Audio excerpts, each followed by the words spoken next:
Hello, viewers, watchers, everyone in between out there on Twitch and YouTube. Welcome back to Splat Chat. We're on episode 24. I'm so happy to be here again on Beat. My name is Saf. Wow, a goated panel this evening, y'all. The rising stars, if you will, as the episode quotes it. I'm here with Ancient Wings, Neptune, and the Shiny Pikmin. You guys. Hey. Hey. Hi. Hi, Saf. And I'm on with the Saf as well. So, I'm pretty lucky as well. Yeah. It's an honor.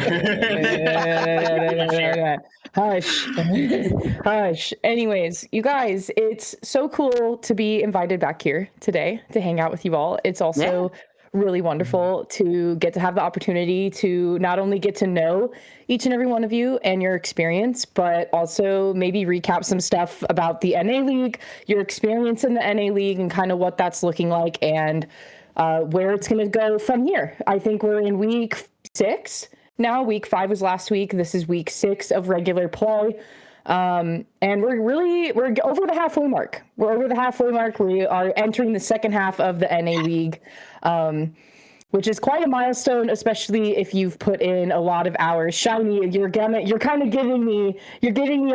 in a lot of hours in the NA League vibes. It's a grind, all right. Yeah. I've been loving playing so much Splatoon. That being said, I'm so excited to have a weekend back.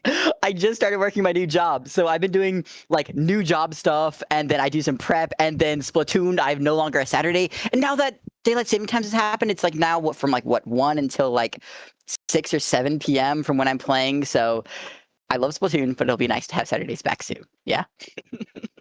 Truly, honestly, I can absolutely understand that. Hey, Ancient Wings is here, you guys, from Waypoint. Yeah. Wings, how's it going? Hello. It's going well. How are you guys? Super good. Vibin'. Super good. Yeah, vibing. And Neptune from the, oh my God, near and dear to my heart team, Big Fat Sea Cows. Love you guys. Day one fan over here. Neptune, how's it going over there on the East Coast? East Coast vibes are pretty nice. It's getting colder. Things are just overall a lot more busy. Like, I enjoy the winter time a lot of the time, but something I enjoy more is talking about Splatoon, just as well as playing it. So, happy to be here with you all. Okay. Yeah. Okay. Talking about Can I interrupt that real quick here, just to say, please. Neptune says wintertime. Neptune says wintertime. Here in the good old state of Arizona, right here, it is a high of 85 degrees and will be for the next week. We have snow coming on Monday. Wintertime. That's all. Sorry. So you're saying you're gonna go skiing like next Friday? Yeah, and sure. we're all invited. You have ski passes for all of us, is what you're saying. 85 degrees. It is chilly. It is brisk out here. All right. Sorry. Carry on. Just needed to be said. Shiny Pikmin, everybody. Oh my gosh. So, okay, listen, I definitely want to get and dive into the nitty gritty of what's been going on in the NA League, but I think for the folks back at home, you guys are different types of all-stars in your fields, whatever division that is, whatever, I guess, tournament play style, whatever, I guess, like group, if you will. You all have different, like, pieces of experience that have brought you here now. So, I would love if each of you could just kind of give a little bit of an introduction, and honestly kind of just plugging yourselves, talking about yourselves a little bit, especially because I feel like all of your guys' experience is kind of across the board. You've all had a myriad of different things that you've done in the past years and just being involved in this community, in this game. And so, Wings, I want to start with you. Tell us who you are. Where did you start? Where are you now? What do you hope to accomplish?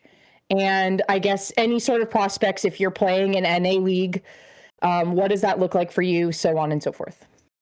Yeah. Hi, I'm Ancient Wings. I usually go by Wings. That's what most people know me. I started competitive in Splatoon 3 as soon as it dropped. I had played 1 and 2 casually and really enjoyed them. And I knew there was something of competitive, but no, anything about it. So I kind of just jumped right in and decided to just see how it went. Started on a Div 8 team called Chirality. Was there for a little bit. Slowly worked my way up to Div 5, which I was hard stuck at for maybe a year or so. And now I'm on Waypoint with some good friends of mine who I played with on my last team, 2 of them, and another good friend of mine who hadn't really been tested at higher levels. And It's really fun to see how far we can push because at least as of last Ludi, I got up to Div 2, and I'm really trying to push and see if Waypoint can get even higher than that. I think we're kind of on a good, we're going up and we've got some good coaching and we keep improving. So I think that there's a bright future for us in that regards.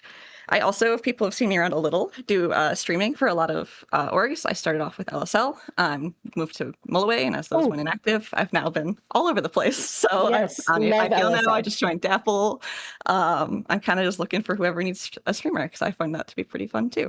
CCA is going to obviously ask you a lot more wings after you said that. I know you really Yay. just threw yourself on the free market there. Yeah. Also, Free agent post, but for producers, guys. Yeah, right. And then for NA League, we made top 8 for the first time last week, so that was really exciting. Unfortunately, Waypoint can't play the next 2 weeks because we're missing 2 members next week and 1 the following week, but they will be playing the 22nd without me because I'm going to Anova, but they still will be there with our sub for me, who is a YN, so hopefully they will do well at that point, but I'm excited to see who fills in top 8 the 2 weeks we don't play. Ooh, shout out Anarchy Nova. If you are, those of you out there in the DC area and can go to Anarchy Nova, you should definitely attend. Great LAN. You should come I on plan on streaming and going. playing. Yeah, great folks that run that LAN. So awesome.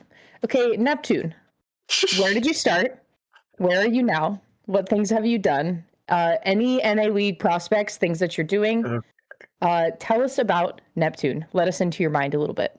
Okay. Who is Neptune? Okay. I guess I should start from the very beginning, how I got into Why Splatoon is Neptune? Why is Neptune? Also, very good question. It starts with SpongeBob, actually, because that's what my reference was initially there. That's how I got my gamer tag. Fun fact, the 2 got added in there because my friend was playing Final Fantasy, right? And there was a 6 character limit, and the only way he fit it in was adding a 2 in there, and I'm like, I'm rocking with it. So there's the origin story for that and why Neptune exists. There you go. Go ahead. No, that was great. That was great. Keep going. Okay, sure. I got my introduction to the series Splatoon 2. Unfortunately, couldn't play Splatoon 1 because I never owned a Wii U, but my friend got me into it, and I was very casual about it. I thought Tenna missiles were boring and were overpowered and overtuned, and then just told me, no, you're just bad at the game. And then I learned that years later, and I'm just feel so vindicated. Thank you, Prochara. Thank you. Of all the things you've done for this community, vindicating me has been number 1 right there. So that's the first thing right there. But I got into S3 unironically because that same friend told me I could never be good at this game on Informa. And believe it or not, I got my start with CCA. So I played with Worcester Polytechnic Institute, I believe, in season 2.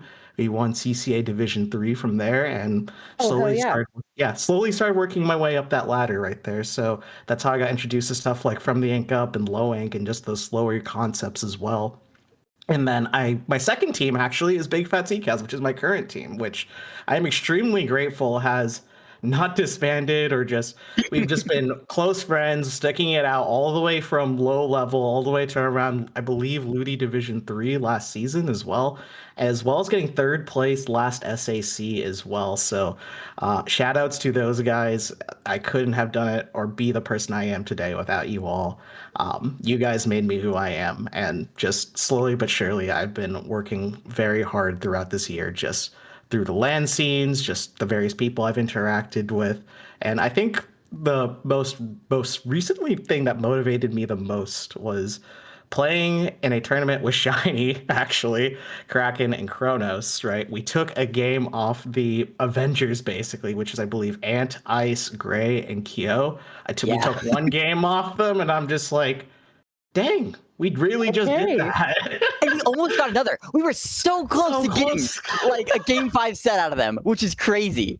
You know? Just looking back at that, it's just the most motivating things. What's the upper limit for me? And that's what I've been trying to find out a lot this year. And I've been working with just not only people like Shiny, I've been playing with my friends, just people in CCals, outside of CCals, just networking, slowly working my way around and just trying to see what I can do to become a better player at the end of the day. And yeah, also work on CCA production stuff. That too. Thanks, Vapor. Right. Love you. Right on. Yeah, shout out Vapor for sure. Love you. Okay. And last but not least, my dearest friend at the end there, Shiny Pikmin. My goodness, of the experience in this room, there is quite a bit under your belt, and you actually just showed us before the broadcast began your successes and the places that you've been. Oh, the places you go, Shiny Pikmin. Tell me about you. Hi, I'm Shiny Pikmin. I've been around here for a little bit, not as much as a lot of people, but I've been around. What there? I don't know. You'll know me from most recently from Gourmet Race. We have been playing very consistently in the NA League. Out of the 3 times we participated, we have gotten top 8 all 3 times, going 8th, 5th, and then 5th. Yes. So we're trying our best out here. You'll also know me from promotion in Sunset Surge over here in the good old state of Arizona. Or you also know me from the numerous amount of lands that I've been to, as I have been to, wrong side, a lot over here. So, lands are my game. I love going. I love competing. I love, meeting people. I love hosting Splatoon. I love Splatoon. You'll also know me from coaching. I do a lot of coaching, a lot of individual coaching, team coaching. Currently, I'm actually coaching a DePaul University in the CCA. So I've been a lot more involved in CCA this year. So yeah, it's so satisfying to see them. Like, I started and they were like good players, and then I've been coaching them throughout like the last couple weeks now, and like they've just been exploding. And I'm like, they got placed in Division 1 where they have to fight the Avengers. They have to fight like what is it? They have like Leo Max is like one of the teams there. They have some like an insanely like recognizable comp players in the CCA, and they're in that division. So like they're in the Shark Tank, and they're doing phenomenally so far. So I'm really proud of them. Anyways, I need to take a drink of water every time CCA gets mentioned. I swear. Yeah, honestly, you'll stay hydrated here, especially in 85-degree Arizona. It's wonderful out here. Yeah, what else is there about me? I don't know. I play pencil. I'm your anchor. Once again, I'm incredibly proud of my buddies over on Gourmet Race. We have worked insanely hard throughout this past summer, even leading into the league itself. We play just a lot. I don't know. I can talk about it more when we get around to the NA League section. But yeah, that's me. I don't think I missed anything. How many land wins do you have? 15, 16? I know. Show us that wall. Show us that trophy wall right now. I need to see it right here. We have all the land wins over here, including Booyah Bay, one of the SoCali ones. That's the dragon one that's on fire. And then we have good old Scuttles over here. I love my Scuttles. Yes, just invade Texas to take Scuttles away from them. Yeah, that was a nice little win there. I enjoyed that one. I think I'm at like 14 now. 14 land wins. I've been to 25 and I won 14 of them. That's where I'm at, I think. So over 50% ratio. Okay, we have a true Lanimal, or land beast.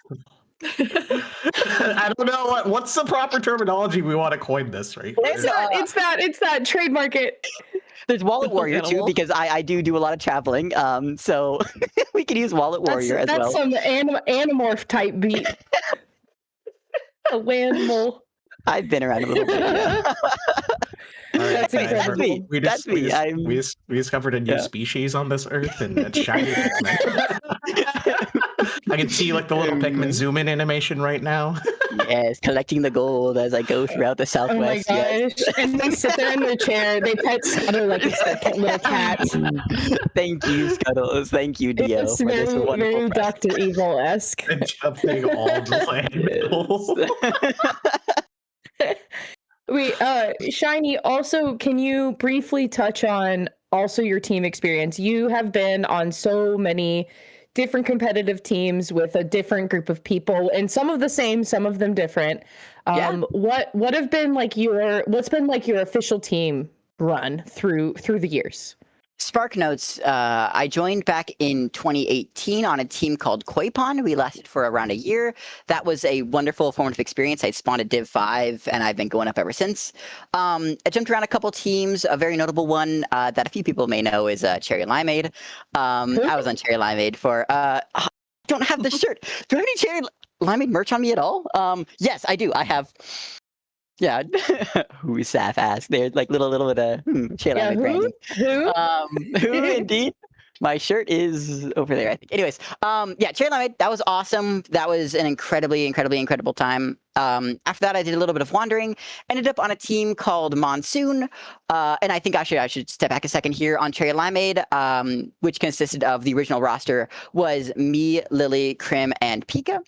Of the main most active roster, and then we got Cool and Nova on. We had Joke at the very beginning as well. But after that, I then migrated to Monsoon, which was me, Nico, Storm, and Storm T-Tech, and Miner. After that, we ended up dissolving there, and then I was kind of drifting for a little bit, trying to play with new people. And Gourmet Race finally consists of me, Pika from Cherry Limeade, Miner from Monsoon, and then we picked up Leaf. There's a bit of a story about like the journey for our fourth, but I can get over that. Pretty much, we wanted to find a comp. We had an idea of we want to play the dive style of play. We want an S-Blast Slosher mainline combo where we have me and Pika on, pen support, whatever. And we were searching. I have an entire list of like players. I have the short list of players that either play like Blaster, 52, the aggro role that we wanted, and we stumbled upon Leaf, who has been an absolute joy to play with. It is weird being the oldest person on a team, because I'm 24 now, and that's weird. But Wait, it's are we it's all the very... oldest person on our teams right now? Absolutely, yes. Yes, that's not okay, guys, we're retiring early, guys. Maybe first not one that old Abe yet. wins this competition. Whatever. Anyways, all of us on the team, me, Miner, Pika, Leaf, we're kicking ass, taking names, literally for both as well. And yeah, we're having a great time in the league so far. That's the Spark Notes. I appreciate that that you have gone almost full circle and you've come back to one of your old teammates. I think that something like that is so exciting because, sometimes if it works, it works. If the shoe fits. So I was thinking about that the other day. I was kind of like thinking about Gourmet Race and like where Gourmet Race has been placing lately. And I did not realize, Shiny, until today that you were on Gourmet Race. It didn't even like occur to me. It did not even occur to me. And I was like, wait, like the shiny Pikmin? Like the shiny Pikmin. That's who you're saying right now? And yeah, that was a really wonderful aha moment for me to find out. Cool. Okay, well thanks guys. I gotta work on branding then apparently. That's what I'm hearing from this. No, I think you're fine. Okay, just look at your medal wall. You're fine. Fair point. We all know. Thank you. And it's good. That's what I was saying originally. Like, there's such a breadth of experience here, different placements, a lot of experience with our biggest tournaments in the scene, considering Ludi, and I guess in this case NA League. All of you have had a little bit of a chance with NA League, and it's a really interesting place, honestly. I mean, like Shiny kind of touched on earlier, it's hours upon hours of Splatoon. Your weekends are completely consumed by the game, and you need to be trying to flow in the rat race to get the most points that you can, right? And to try to make it to the top as quickly as possible. And that requires a lot of time. And there's a lot of folks looking at you, Duck Motif, putting in a lot of time into this tournament to get to where they want to be. Which is not only commendable, but also just really cool. It's really cool to see people still like come out of the woodwork and really care about the play of this game. So let's talk about NA League a little bit more, huh? Yeah.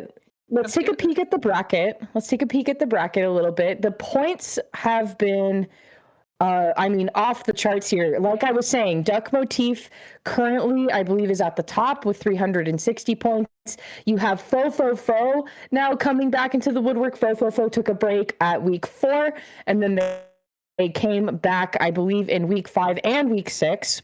And no, this is week 6 now. They came back for week 5. So week 5, Fo comes back and returns. They took a break during week 4, but it's amazing that their week off didn't matter, because they're still apparently, like, I guess from week 5 they still were able to secure the second place spot. But looking at the bracket, looking at the list here, FT Win, okay, obviously being near the top, we know this to be true about FT Win. Fo Moonlight though, jumping up to the third place spot is exciting to see for the week 5 run. I feel like Moonlight has been just in a fist fight lately, trying to at least break it into podium. So seeing them in podium in week 5 is really exciting. Duck Motif getting knocked to the 4th spot. Gourmetos, hey, I know her. At the 5th spot. That's nice to see. Wings. Is that Waypoint I see? That is Waypoint. That is Waypoint. Those are my goats taking it all our first top eight. We've been pushing for top 8. We kept getting like top 15 the last couple before this that we played, but we finally cut in this time and got top 8. Is top 15 or top 16 a jail? Like, I feel like that's a new jail. It kind of is. Yeah, because you just kind of get stuck down there and you're just kind of like denied the chance for top 8, tying with like everyone else right there. But no, great to see you finally break out of that. You guys had an amazing run. Honestly, no, Wings. I honestly wanted to say, like, I've been keeping my head pretty low. I kind of like I've been like really focused on like just myself and like my close group of people. I didn't actually know who you were until we fought against you guys in the league. Which, by the way, you were one of 2 teams to take a game or to take a set off of us during the ladder round. And fighting you, I was like, oh yeah, you're a good bow. Like, okay, I gotta watch the bow. And you kept shooting me over walls. I'm like, that's right. You're not a charger. I have to respect your range and I have to respect the fall off as well. So all around, it was a wonderful introduction to you on that Hagglefish game. I remember it very well. I'm glad I made a good impression. I'm so sorry for bullying you. Can I be honest? Please don't apologize. Yeah, Really, I pulled up both your streams, right? Tell him. And I watched them both from both perspectives. And every time someone was an advantage or disadvantage, I'd like mute one, go to the other, and be like, my friends are fighting. And just eating popcorn, just casually watching the show. Like, I knew the set results in there. I feel like Squidward, you know, like how he like sets up when they watch SpongeBob and Patrick fight. Like sometimes, like that was me right there. I was just casually just. You were peeking out the blinders, and they're like running across the screen. Me when my friends are top 8. See, guys are working on it. We're working on it. Will we do it? Potentially, but we'll see.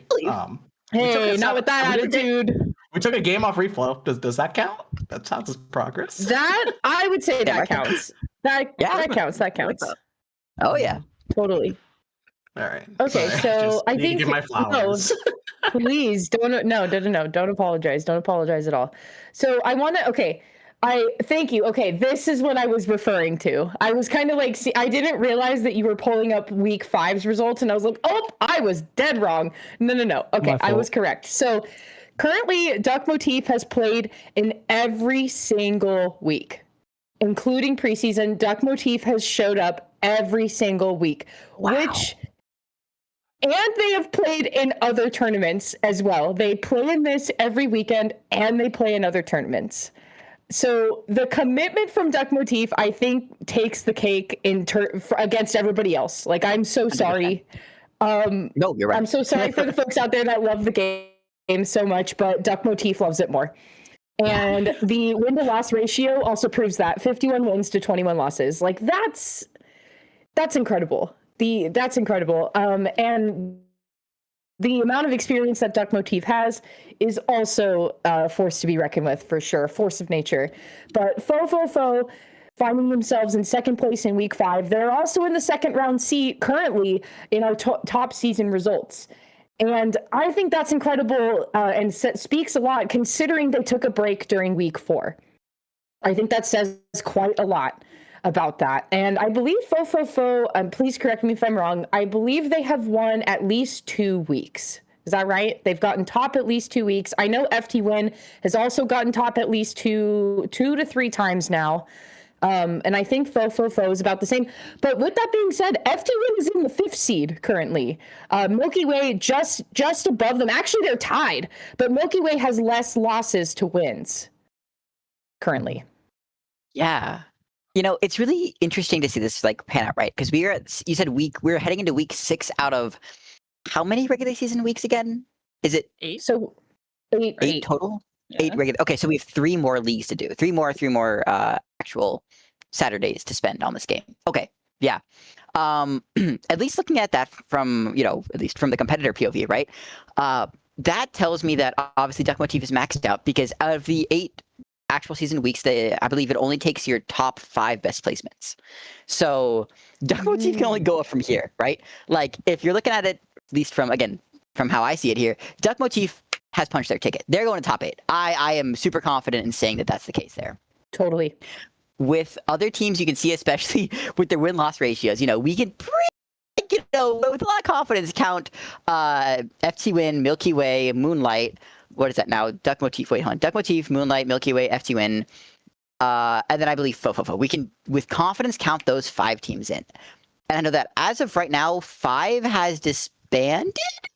Is that right? Or has stopped? Right. Yeah.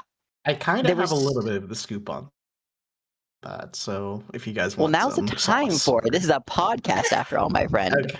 I guess so, right? So from my understanding, what do I know? Okay, so I have ties to VCU because Big Fat Zeke House is as a team that originated from there. Like that's where we got our start, right there, from Virginia Commonwealth University. And we have Thunder on the latest VCU roster for CCA for Division 1. Shiny, I believe you commentated that, and just Thunder is there to wreak havoc, take names, kick people down, and show why that he gets paid the big bucks at the end of the day, as Dira plainly put it right there. But I believe one of their teammates yes, he tore that set a new one. I was just like, my jaw, like I think he's got it right. Just your jaw, it just goes all the way down where you just see the man in a crab getting shredded from 2 different directions. Dodge rolls once, get a kill, dodge roll again, and just gets another kill. And I'm just like, okay. You're they don't make him like him anymore. Yeah. Yeah. Built different. Himlin, whatever you want to call him.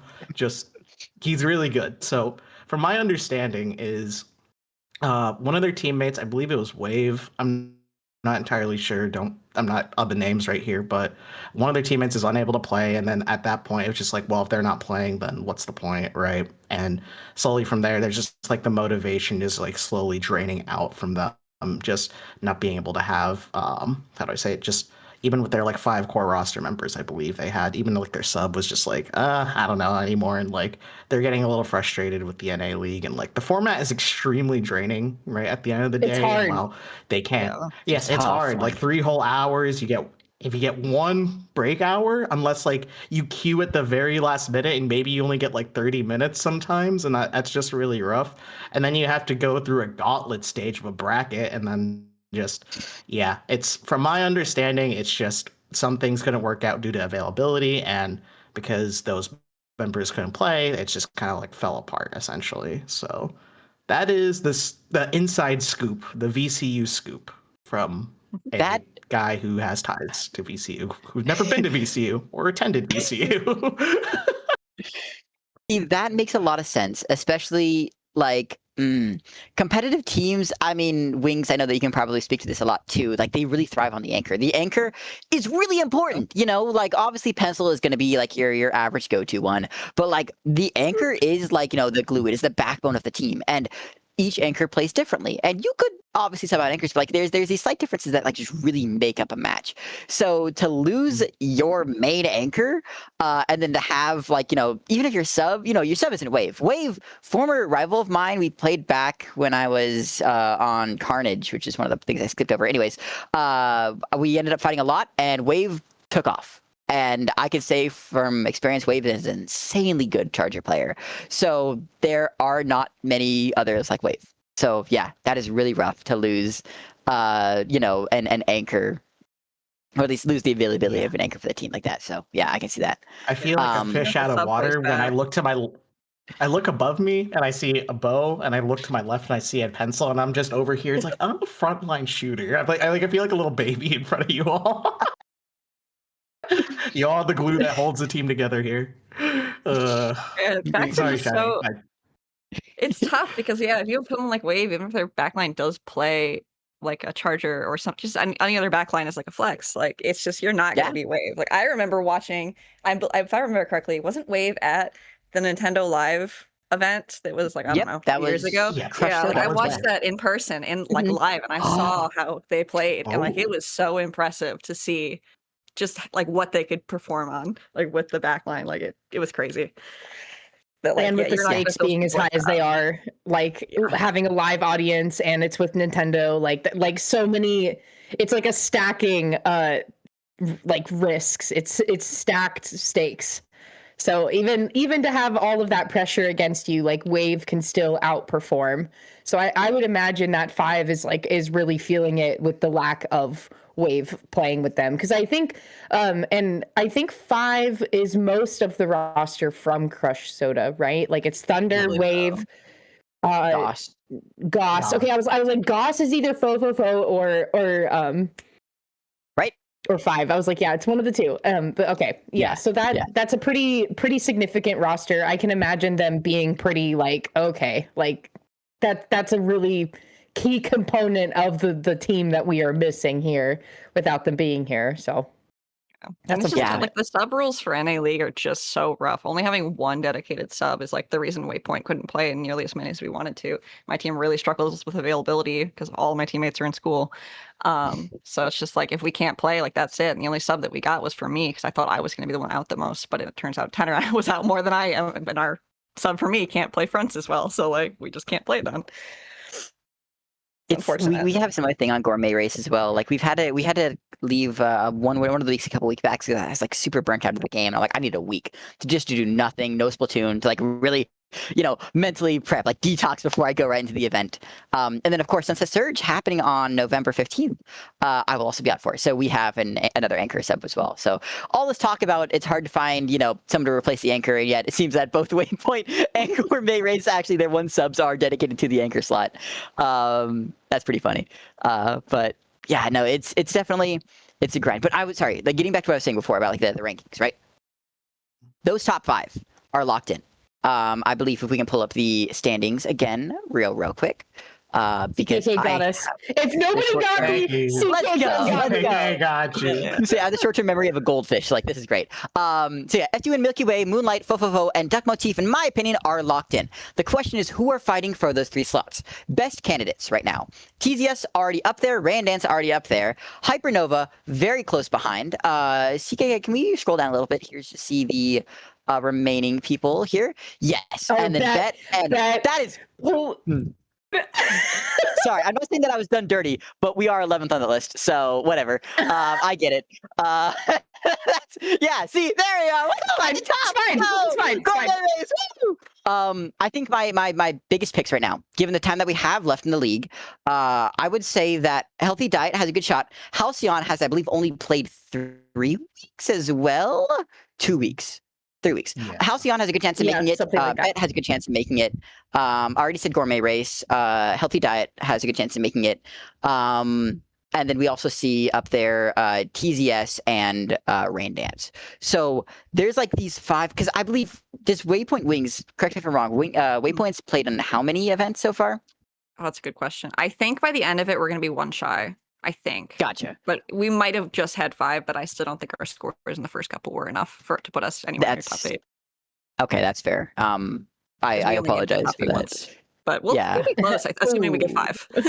Still a big deal to make it though, right? Yeah, but yeah, that's my pick for 5 because I believe that NZAP Remix are also very good. Rotten Potato as well are very, very decent.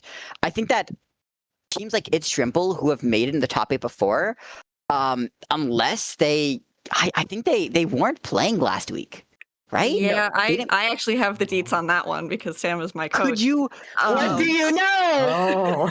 Actually, before you hop into it real quick here, yes. I just wanted to say, It's Shrimple. All the members of It's Shrimple are my bracket demons. We have fought them every time. Like in Sendu Q, we fought them. Actually, they were the team, by the way, who kicked me and what was our team name? Pokefish out of Riptide.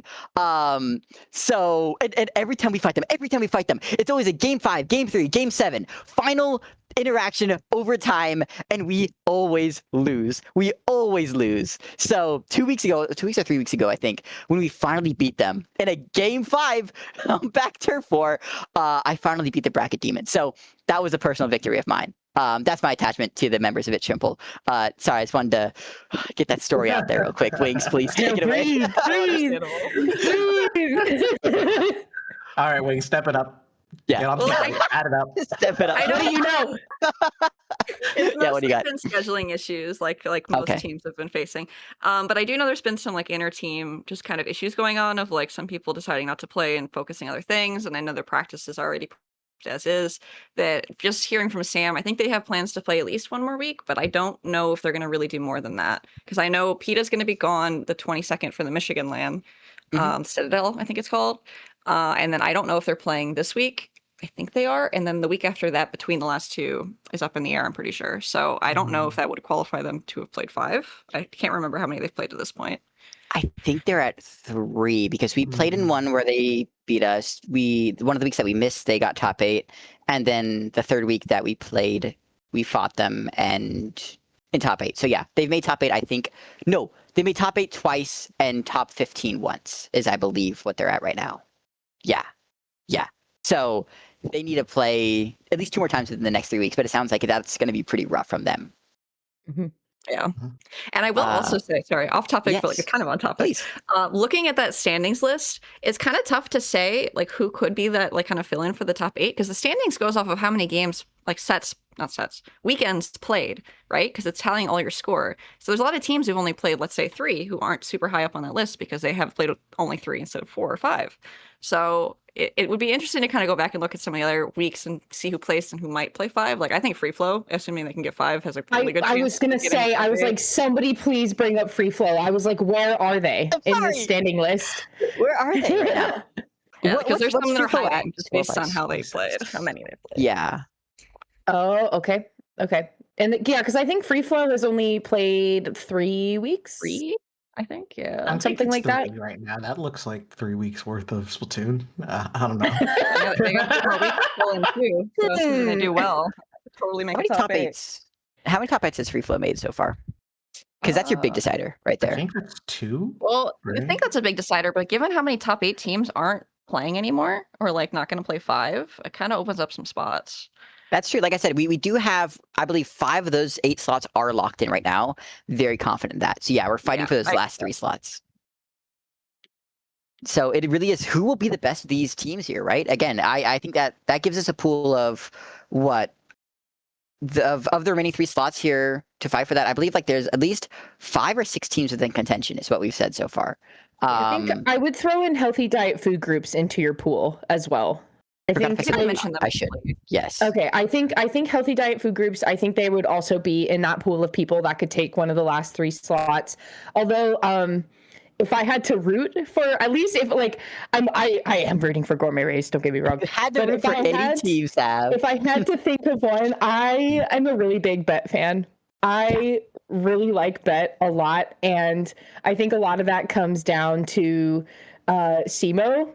Because SEMO is, I am confident to say that SEMO is one of the, if not the best 10 player in the West. I think they are up there with I think they are up there with Shadowwind. I think Shadowwind is also like, Shadowwind is very good at what they do, don't get me wrong, but I think that SEMO is right up there with them. I also think that there's other tent players that are really good up and coming, and like Kronos is one of those people. Yeah. Bingo. Yep, I think Kronos is very much one of those people, and Kronos has been putting in work to get really good at that tent. Okay, I know this to be true as a sea battle alongside sea battle attendee. Kronos has been to every single sea battle, and they do play 10 at least once or twice every sea battle. So I have gotten to see. Yeah. Okay.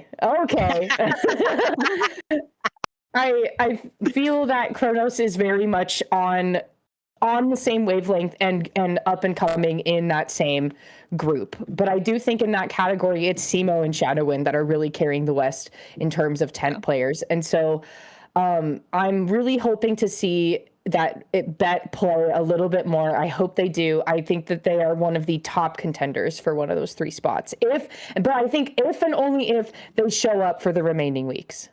What are the stats on Bet so far? Because they've made, the only time I believe I haven't seen them in top 8 was this last week, correct? I think that was the only time. The only time. So they've made it at least. Otherwise, when they do play, they make top 8. Yeah. And they have 3 more weeks to prove that. And like I said, you're only the top 5 scorers, only the top 5 of your best placements are chosen. So they could erase this non-top 8, no problem whatsoever, right?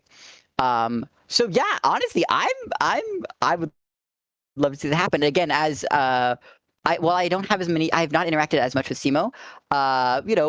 Local to the Southwest as well. So, there's a little bit of bias, at least from me there.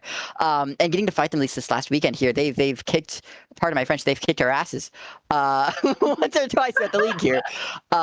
So it was truly an honor to be able to like fight them and beat them in the ladder round, because they chose to bring us to a game 3 of Urchin Rainmaker, which was was a match. It was and then the exact next set we queued in like from Bet to Fofofo, and the first game they chose to bring us to was Urchin Rainmaker. So we got 2 of that in a row, which is crazy. I hear the Riptide crowd, guys. I hear the Riptide right? crowd. Urchin Rainmaker, that was a choice. They're right but like, behind you. anyways. Yeah, that was a fun time at Riptide. But yeah, no, incredibly strong team. I think that they are they're just about guaranteed. Like I really think it is Bet and then 2 other more teams there, right, to make the top 8. Can I toss my hat into the ring here? I'm gonna choose it. I'm thinking okay. I'm biased. I know I am. TZS, Triggerfish's own supremacy. You know them, you love them. They've been a team for so long, and just like their core members just are very dedicated to punching their ticket. I see them practice. I believe you got to scrim with them like later on today. We're scrimming TZS in like 30 minutes. Yeah.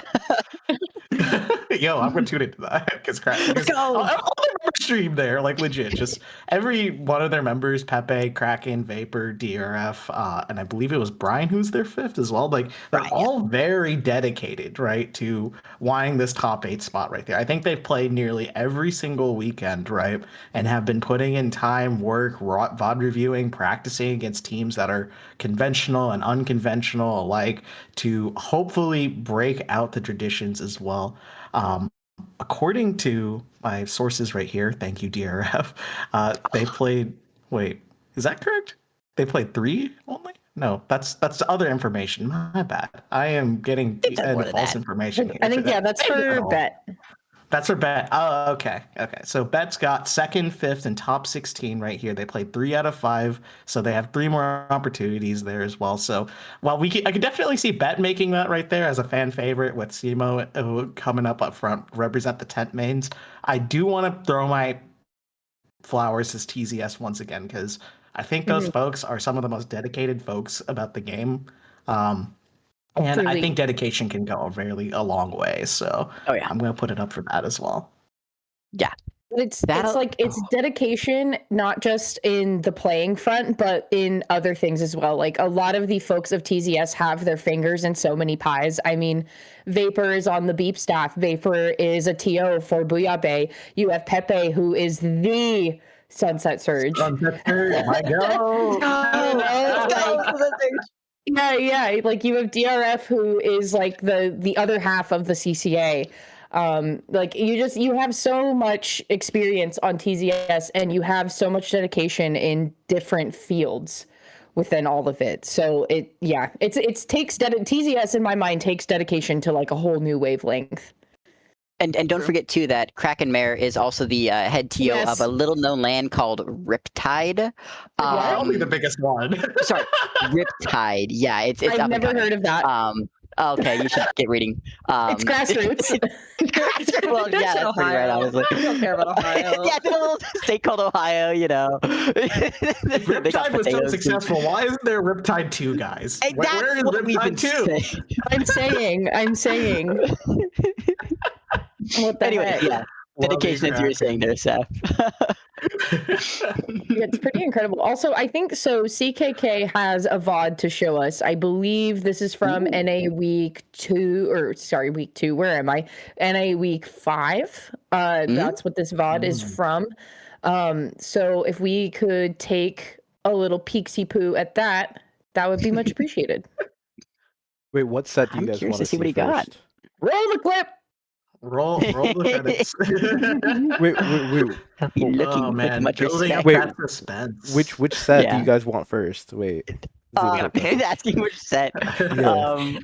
Which sets are there? Okay, there's. You pick. Dealer's choice. Yeah, Okay. dealer's choice. Yeah, I think grand finals is always a good spot to talk about. Finals. Yes. Get into What do we got here? Oh. FT win versus Fofo. Hey, we beat one of those teams. Okay, so this is when Fofofo came up from losers bracket. So they are fighting from losers with FT Win in grand finals. And also to note, FT Win, what was it? They came from the winner side of things, which was the second time that they have done this.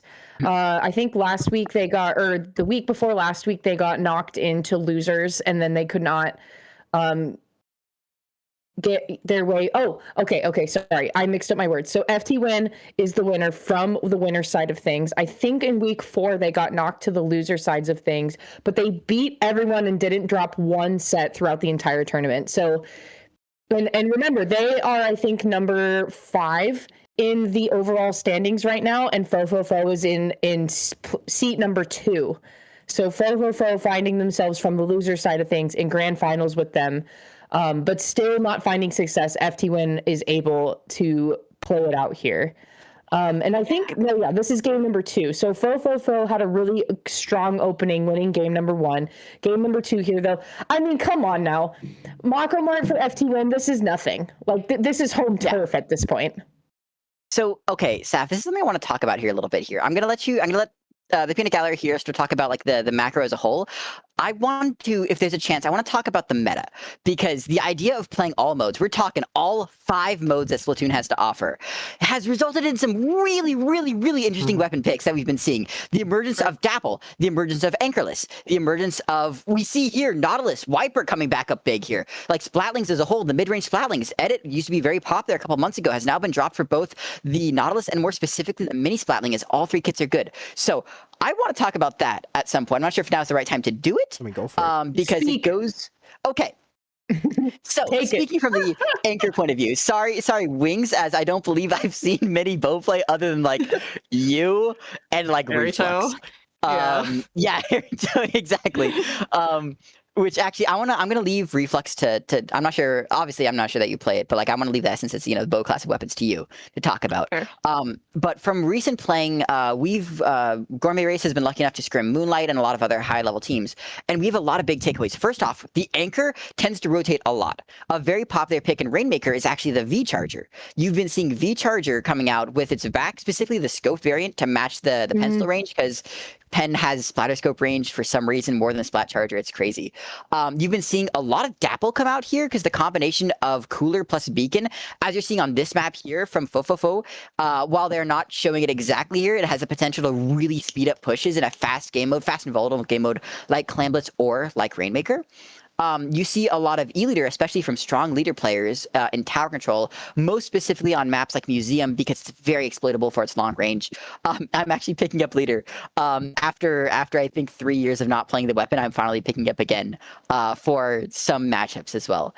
And then you see maps like Urchin, which I'm so happy are in the map pool, because Urchin is such a fascinating map that like some anchors are really good on, in fact, actually, I'm curious here, how does Bo match up into this here? Nice too, by the way, from the Nautilus here. How does Bo match into this here? Because you see Pen, you see like leader, you see Splat Charger. The Chargers are very much taking over.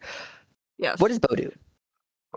Well, Bo definitely struggles into most Chargers a lot. So, Sure. like, I've had to work on that matchup. But for Urchin specifically, if that's what you're asking, I have decided I mostly like it there. It's got some awkward angles because you're hitting a lot of the time areas that you're like can't see, which obviously Bo can do, but it takes more skill and a lot of focus.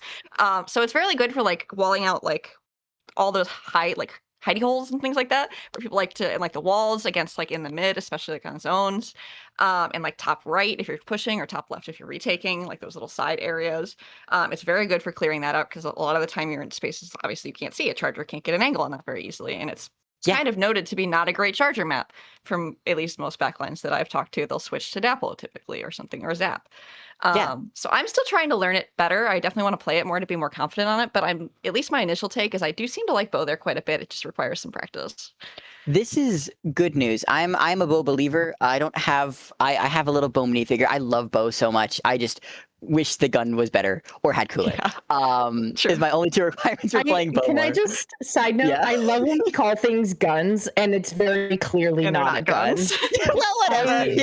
No, I love that, and I think it's so funny. Like when people are like, "I hate this gun," and it's like a brush.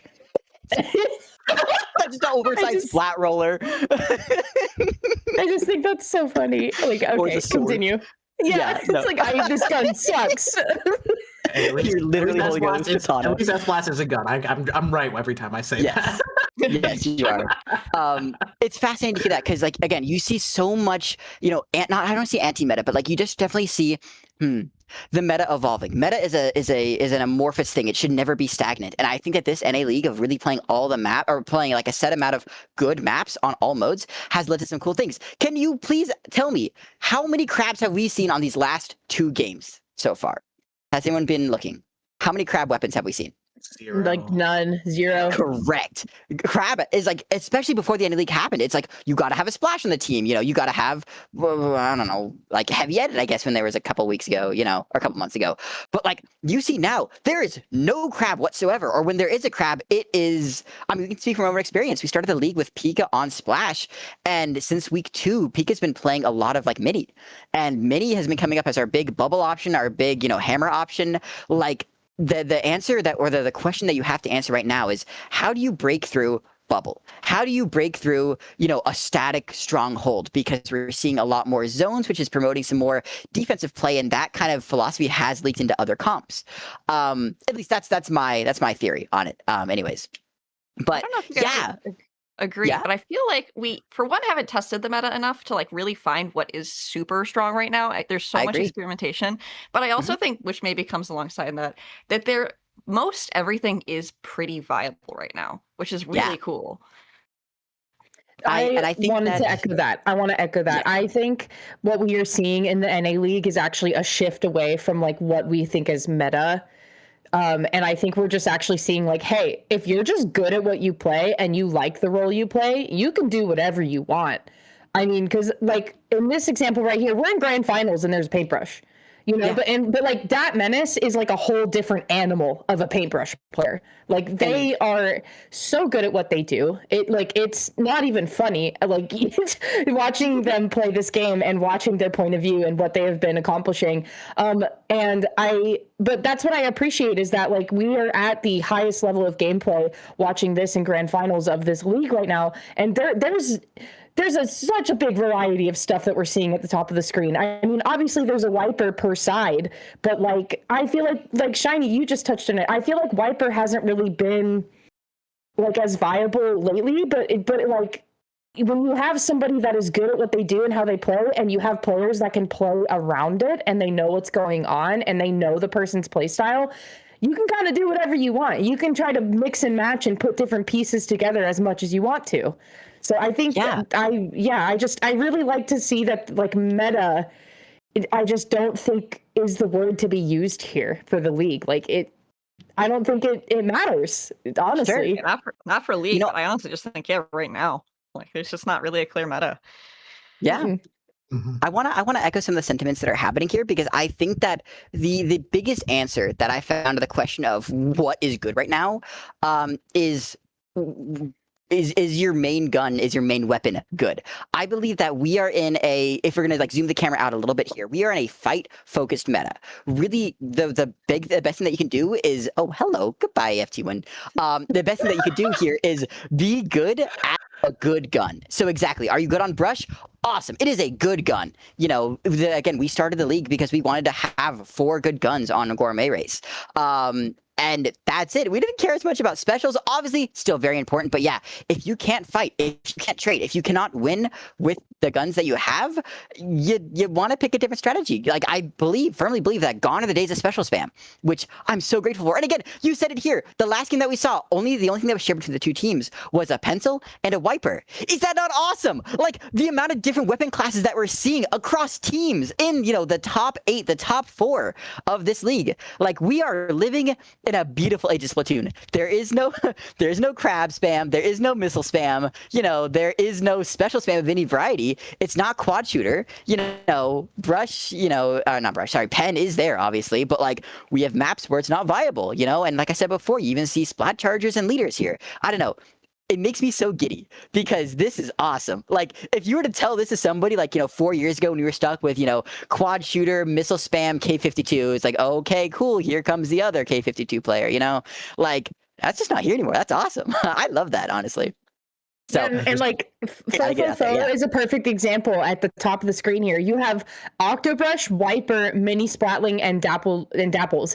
If you showed somebody this like 2 years ago, like or 3 years ago, they'd be like, "What are you on? Where's Crab Tank?" I think you're trolling. Yeah. Yeah, I think you're trolling. But this is grand finals of week 5 of the NA League. This is what's being played right now, and you know, like that's I agree with you, Shiny. We're in a really good age right now of Splatoon because the top level is showing like it does not matter sometimes the weapon composition that you put together. I do think that it does reach a point where it does matter though. At some skill level it does matter, but then once the mechanical skill is there, which FT1 and Fofofo surely have, it doesn't matter. It doesn't matter what you play. And I don't have much longer here, so I will say, I guess, my final few pieces of this is the things that we're seeing here. The comp variety that we're seeing in the NA League is matched pretty similarly. That was a beautiful hammer play, by the way. It was matched very similarly by the East, you know, by Japan specifically in Area Cup. And you see the Area Cup comps that we have here, you know, Leader won Area Cup, you know, a little while ago. Granted, it's a zones only format, but still, like, to see the variety that they have going on in Area Cup, that's the first time I've ever seen a competitive dunk on Urchin Rainmaker. That's crazy. There's just variety everywhere. So be it the West, be it the East, be it, you know, like really anywhere in between, we're seeing variety right now. We are in a great age of Splatoon. I will hear no slander about how the game is being played right now. There are so many viable weapons. Again, I need to see more bow gameplay. That's a very, very powerful gun. The only thing that holds it back in my mind is that it just makes comps more rigid to build around. But that's like one of the only downsides to it. You know, it can get kills that most guns otherwise can't, you know? And if you're willing to like bow to such a unique kind of play style, again, Wings, you can probably talk about this a little bit more here.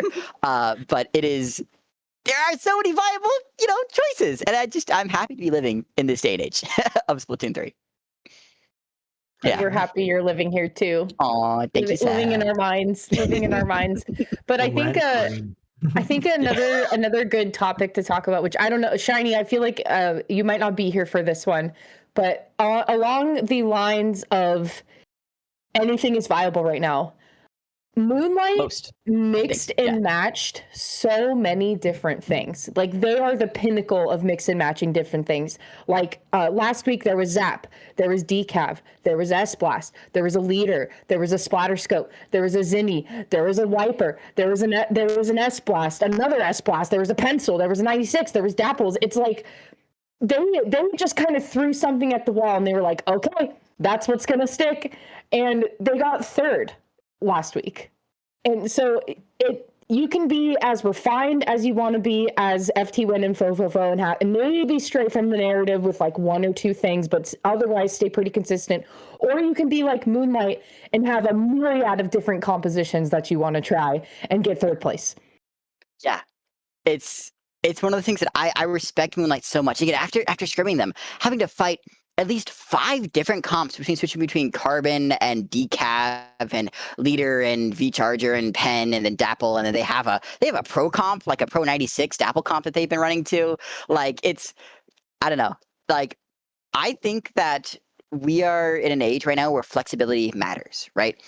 You can make it far as a one trick. We've seen it plenty of times. We're talking to, you know, a bow one trick here on the you know, podcast here today. But like again, me, I've had to pick up Leader. I'm picking up Zap. I've had to pick up Pen, dropped Edit.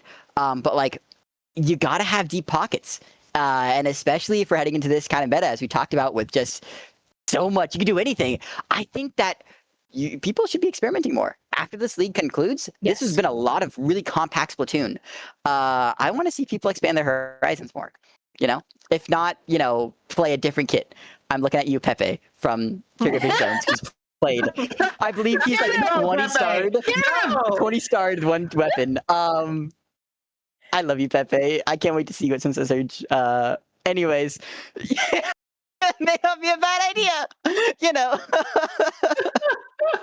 Anyway, okay, back to you, Saf. I'm off my soapbox. No worries, Shiny. I love listening to you talk, so don't apologize ever. Folks, we're gonna take a brief break because unfortunately Shiny has to leave us to go play Scrim with TZS. Good luck on your Scrim though, Shiny. When we come back from break, we are gonna have Zero joining us on the mic. So that is really exciting. So don't go anywhere. If you need to get a snack, maybe use the bathroom, do your thing. But otherwise, Wings, Neptune, and I will see you in a little bit, and we're gonna welcome Zero to the mic. So we'll just take a break. We'll see you soon. See you around. All right, I can talk now. Let's go. I'll put 5 minutes on the timer. Oh, no, we do open mic. We do open. Go for it. Go for it. We do open mic breaks around here though, so don't worry about it. I think it's fun. Wait, so they can hear us? Yeah, they can hear us. Don't worry about it though. I don't want people to know that. I'm sorry. I don't care people knowing that. I'm sorry. Not bad. I'll talk to chat. I'll talk to chat. I'll mute now. Yeah, they're like A Q&A. Actually, now is the best time to talk to chat, if anything. On twitch.tv/shinypikmin or YouTube shinypikmin if you want to see the scrim, but also continue watching this. Have the audio of this and then my gameplay in the background. Awesome. That's all I want to say. Thank you all for having me. This has been very fun. This has been very fun to Thank you so much. Genuinely. I want to say hi to Zero before we tag off because Zero is a very, very, very good player, and I want to be in his presence at least once. understandable. Hey, there he is. Yo, Hello, what's hello. up? Mics are Hi, on, Zero. just so you know. Not that it really matters. Oh, We wait. just like doing open mic. So they can hear me on the stream, right? Yeah. Yeah. Okay. Hello. Hello. I'm gonna dip now. Zero, kick ass. It was a pleasure. It's a pleasure to meet you for I think the last 5 seconds before I have to dip. Take it easy. Yeah, awesome. All right, good luck, fellas. You're in good hands. Bye bye. Bye-bye. Don't forget to leave the video. Bye. Yeah, your camera 4-0. Okay. You want me to turn on my camera then now, just to make it easier? Yeah, in the video. Oh, okay. So in the little show information button on Discord. Wait, let me respond to it and then add wait. you. It'll take you to a message with all the links for all the different. Yeah, your camera 4. Oh. Also, just click guest for. I'm guessing. Yeah. Then, okay. Wait, this is crazy. Yeah. Oh, this is crazy. I've never seen this before. Oh, I forget they don't throw you on. I guess they don't throw you on here often. I forget players don't often like get thrown onto the into the fray. Okay, I'll let you know once I see you on the mic. Headsets here, mic. Or not on the mic, sorry, on the camera. You can feel free to turn off mic. We're taking the audio from Discord anyway. Holy, this is great. Oh, okay. So just put no audio then, I guess? Yeah, you could just put no audio. Okay. All right. Oh, there you are. Alrighty. I feel bad that I don't have a camera. I'm usually the streamer. I don't have a camera for my You know what? Same here. Same here though. I mean, it's fine. We've done PNG tubers. We are no stranger to it. We know it's just particularly just chill. I know. I'm just like I'm not shy. Like I don't care about showing my face. I just don't have a camera. Yeah. The Ancient Wings camera fun in chat. Let's get it. Fun to get me a camera that I don't need. Do we need to start a GoFundMe? Yeah. If people want to see my face, I guess so. I mean, I got a spare camera. Like, I can probably just give that to you if I can find it. You don't have to Because if I you want to. recently- I don't usually do the streaming mean- again where it's on my face. So I mean, it's still a good idea to have a webcam sometimes. True. Yeah. It's funnier if you get a crappier one, I think. that's true. Yeah, just like mine in the open when for some reason it was messing up. So the whole time it's just me cutting up like back and forth. Everyone's like, why is it messing up? Oh my gosh. But yeah, this is a fun part of the Not episode. the open. Mhm. But Now yeah. he tells me. Also for the power rankings. Well, actually, I'm curious. I have a question for when we go back live that for y'all to discuss. Well, I guess chat could hear it beforehand. This is a pre-planning. Oh my god, chat gets to know. But I think it'd be pretty interesting because I saw Popgun briefly talk about it. It's like, are league formats dead? Are they just like not good, not worth it? Ooh. You mean like this don't think- specific league format, or Not this specific league I'm format, slamming but like the league string formats cheese as a before we go on whole. camera. Yeah, don't worry, you're not on Oh. I'll hold camera. my It's thoughts just until it's we start open mic. talking, but Yeah, No, before we do, I'm slamming string cheese. I did see that. It made me laugh. I'm slamming I think a protein bar real quick.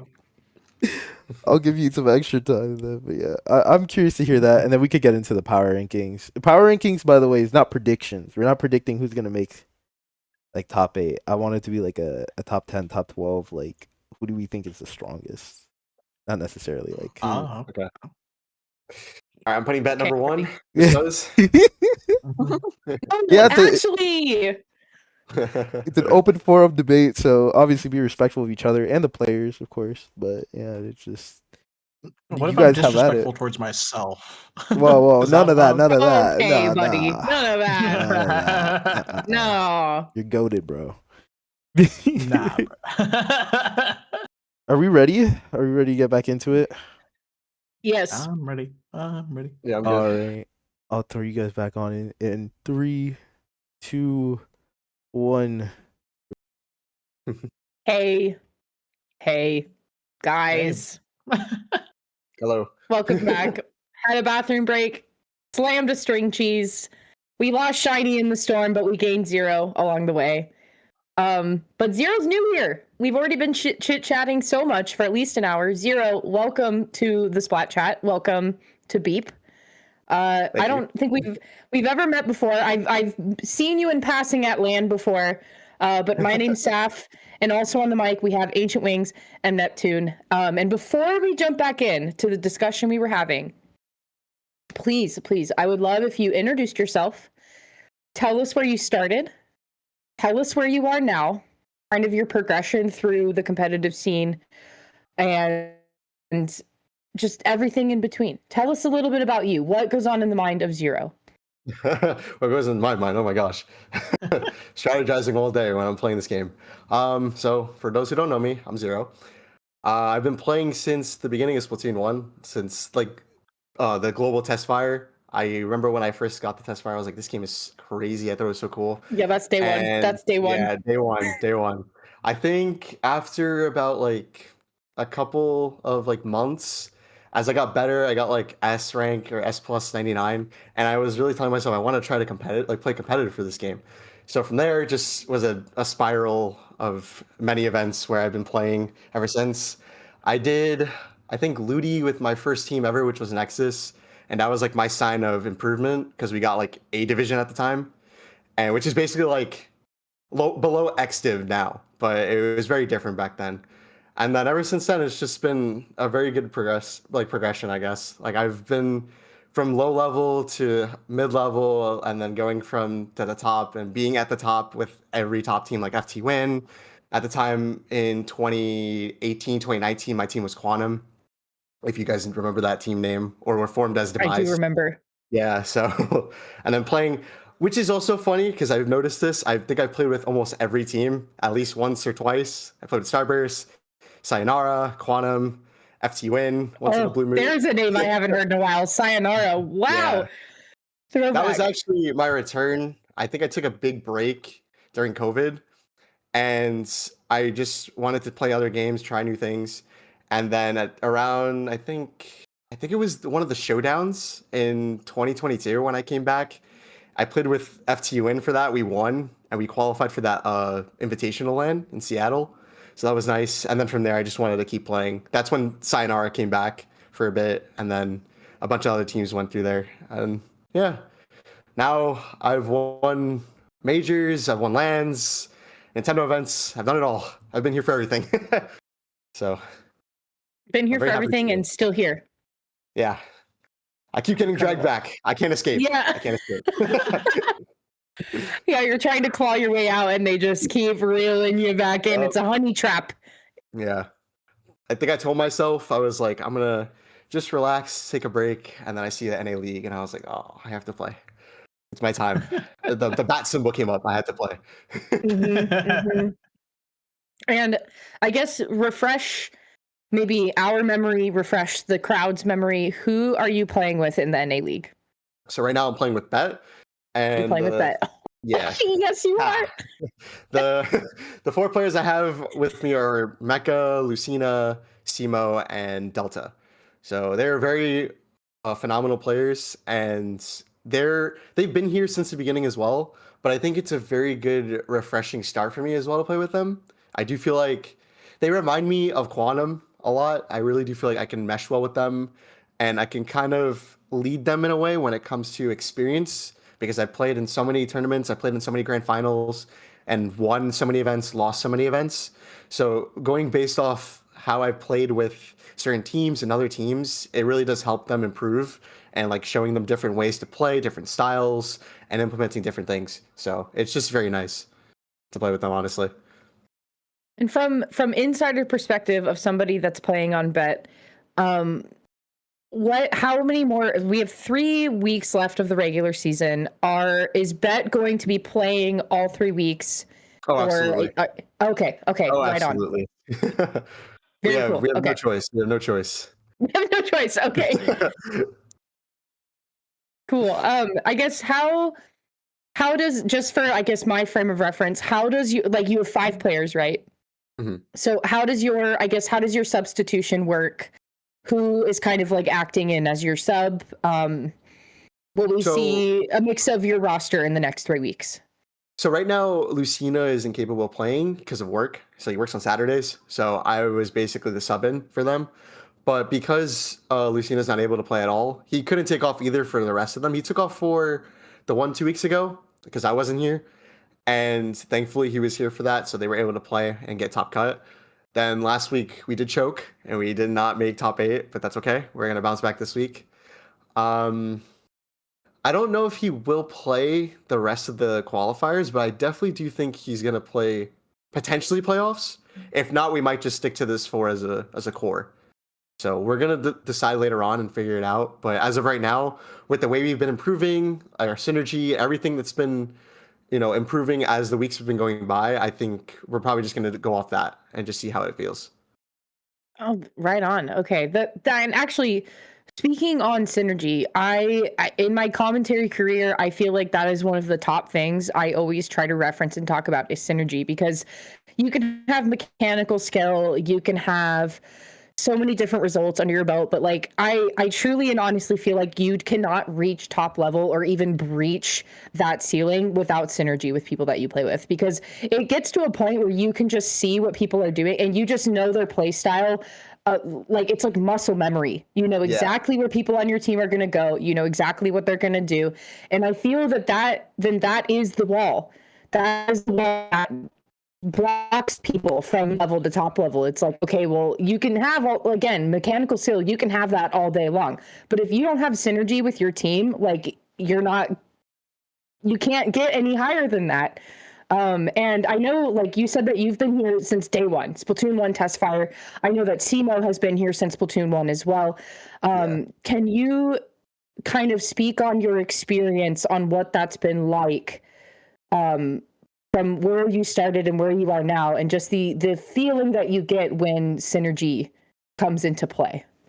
So honestly, I feel like when it comes to synergy, I do think having individual mechanics, having it at a high scaling, it does make a difference in this competitive scene, because I feel, as myself, I'm a very individual player where I want everyone to play off my style, and based off the way I play and obviously like kills and how people play around me, it works to where I excel and I can kind of frag out and kind of just drop 20 kills and over 15 kills a lot of the games. But that's mainly because I force my own mechanics to be at like the peak, and I want it to be at that because I don't want to be underperforming at any time, and I want to be able to always be a benefit to my team, whether it's usually clutching a lot of moments like against Duck Motif with that clam, where having an immediate thought of thinking of something to do, or being able to just get in, or fighting in 1v3 situations and taking out 2 players or all 3 at the same time, things like that. I just feel like that does hold weight to you.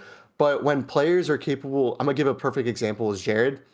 I think Jared is the best person to play with when it comes to my playstyle, solely because he knows how to play with me, and we don't have to say anything, we don't have to think. He just knows what I'm going to do, and he reacts off of it and tells everyone else what to do based off from like starburst and pickups and like land stuff. We just know how to coordinate together to where it allows us to do what we want to do. And it's so strong in a lot of ways. And there's times where having synergy can still be like not as strong, where teams will know how to shut you down. But the good part is if you guys know how to work together, it works really well to try to mix things up and switch things with playstyles and positions and immediate decision making. A lot of these things change when you're at a higher level, so it's very good to have a lot of coordination with a lot of players and playing with, you know, all the players from 2016 to now. I've played with almost everyone since the beginning in pickups, tournaments, anything. So I have some form of synergy with everyone, and everyone has a form of playstyle with me to where they know how to adapt around me or to enable me, which is good.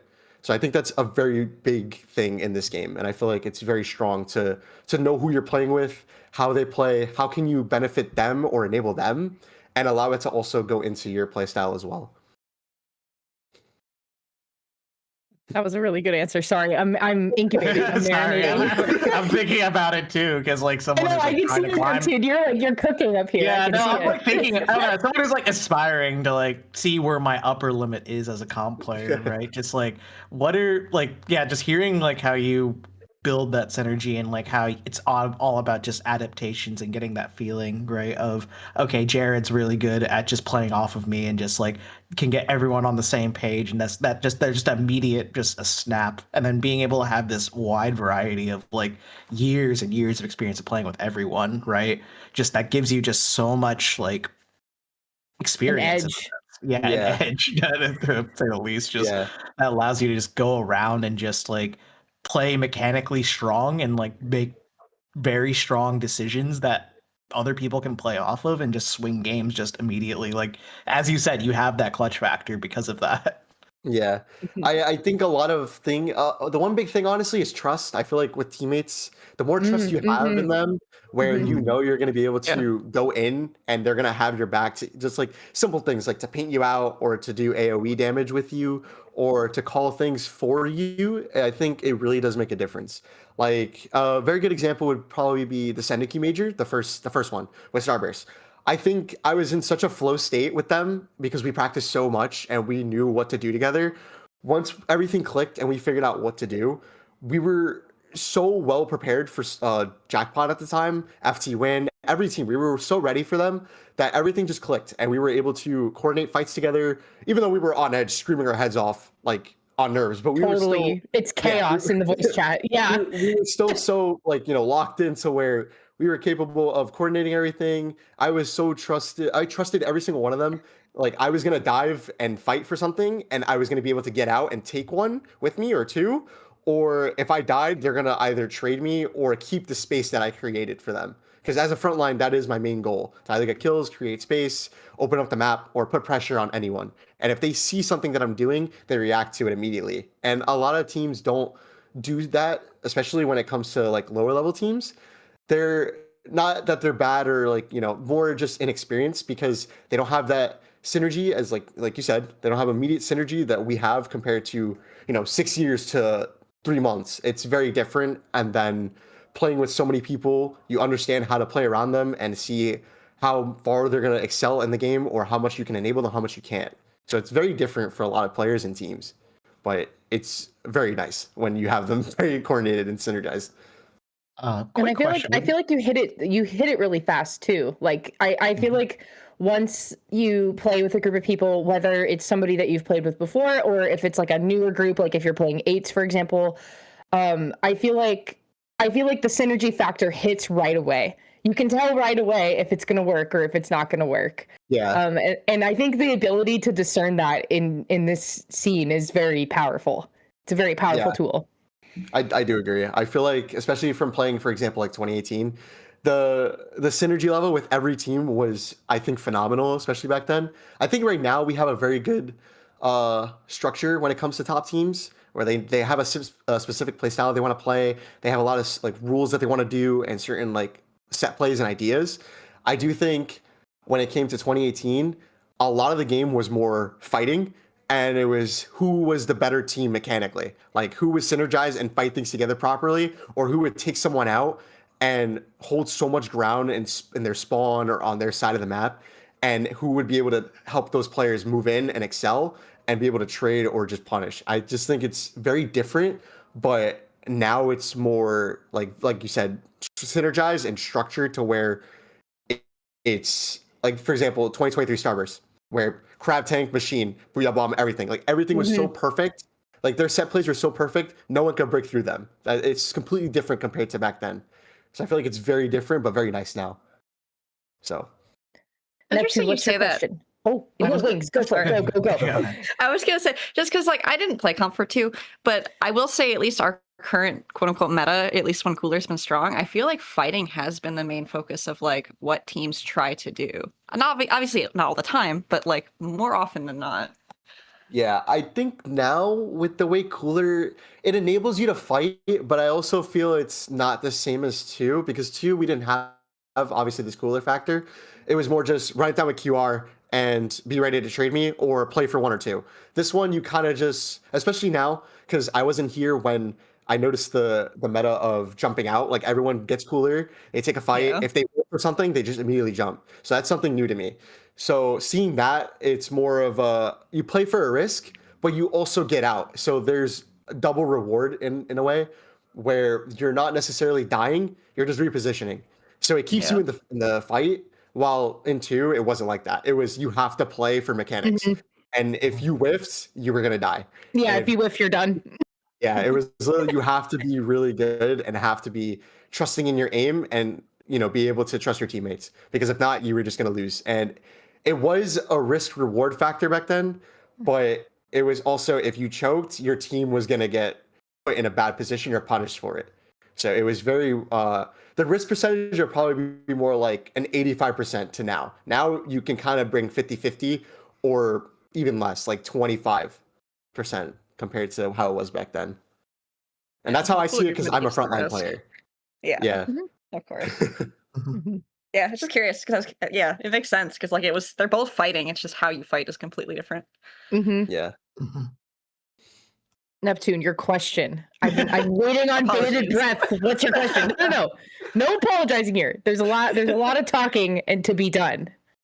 All right, so as someone who's just like observing a lot of like top level or just been trying to like watch more JP VODs and just like generally like get a better understanding how top level operates and like what they're doing compared to what I'm doing, right? And a lot of the things I'm noticing is just like they're mostly opportunists. Correct me if I'm wrong here, Zero. Just like they see an opportunity or they wait for an opportunity and they just swing it together and they will capitalize off each other to keep the momentum going a lot of the time. How do you feel like, does that encompass like what you feel like top level is, just generally speaking, just mostly just opportunists that generate momentum? I feel like the way Japan plays, I do agree with everything you said. I just also feel that Japan has a bigger variety than us when it comes to top players. And one thing about them is, especially in 2, you noticed it a lot more. They all prioritize the one weapon that they want to play and only that. And each of them would play something together, or they would have a support player who's capable of flexing what the team needs. But everyone was capable of mastering that weapon, and they would excel in individual skill. So their opportunities would jump compared to now. Because I feel like a lot of teams play for meta and a lot of more team plays rather than risk plays. Japan likes to play for risk. Like they're always ready to take opportunities. And I feel like my playstyle plays more into like a JP style because I'm willing to risk a dive, because out of the 3 times, if I choose to push in and dive, if first like the last dive that I go through, if I kill 3 and it's the last push for us, that gives us such a benefit. And the risk is so much worth it to where we get the lead or we win the game because of it. And I feel like I'd rather take a risk than play too safe and then have nothing and be able to not go in. And then the entire team gets set up and they just push us out and lock us out and we can't do anything. I feel like Japan does a lot of that too, where they know who's the star player or who can excel by themselves, and they let them push up, and then they'll play off of that, and they're very synergized to where they can coordinate what they're doing, like how I said earlier with me and Jared. They know how to play with each other, and they're just on, like, they're ready to react to anything they have to do with either specials, bombs, just to combo something, or to just dive together from different angles to pinch, or to just flank and do something where it leads the players to pull. For example, if a player flanks on Hagglefish, Rainmaker, let's say Rainmaker Hagglefish, if he flanks far right, they're going to look at that guy, pay attention behind them, and that leads to that player pulling 2 to 3 players, or possibly just 2, and that leads to his team pushing up and being capable of crunching that. Because if he stalls enough for the flank to live, they're capable of getting a kill or just dying, and then the team is behind them. So it allows them to coordinate that and just synergize how to punish that together and pinch. So it allows a lot of different plays. But yeah.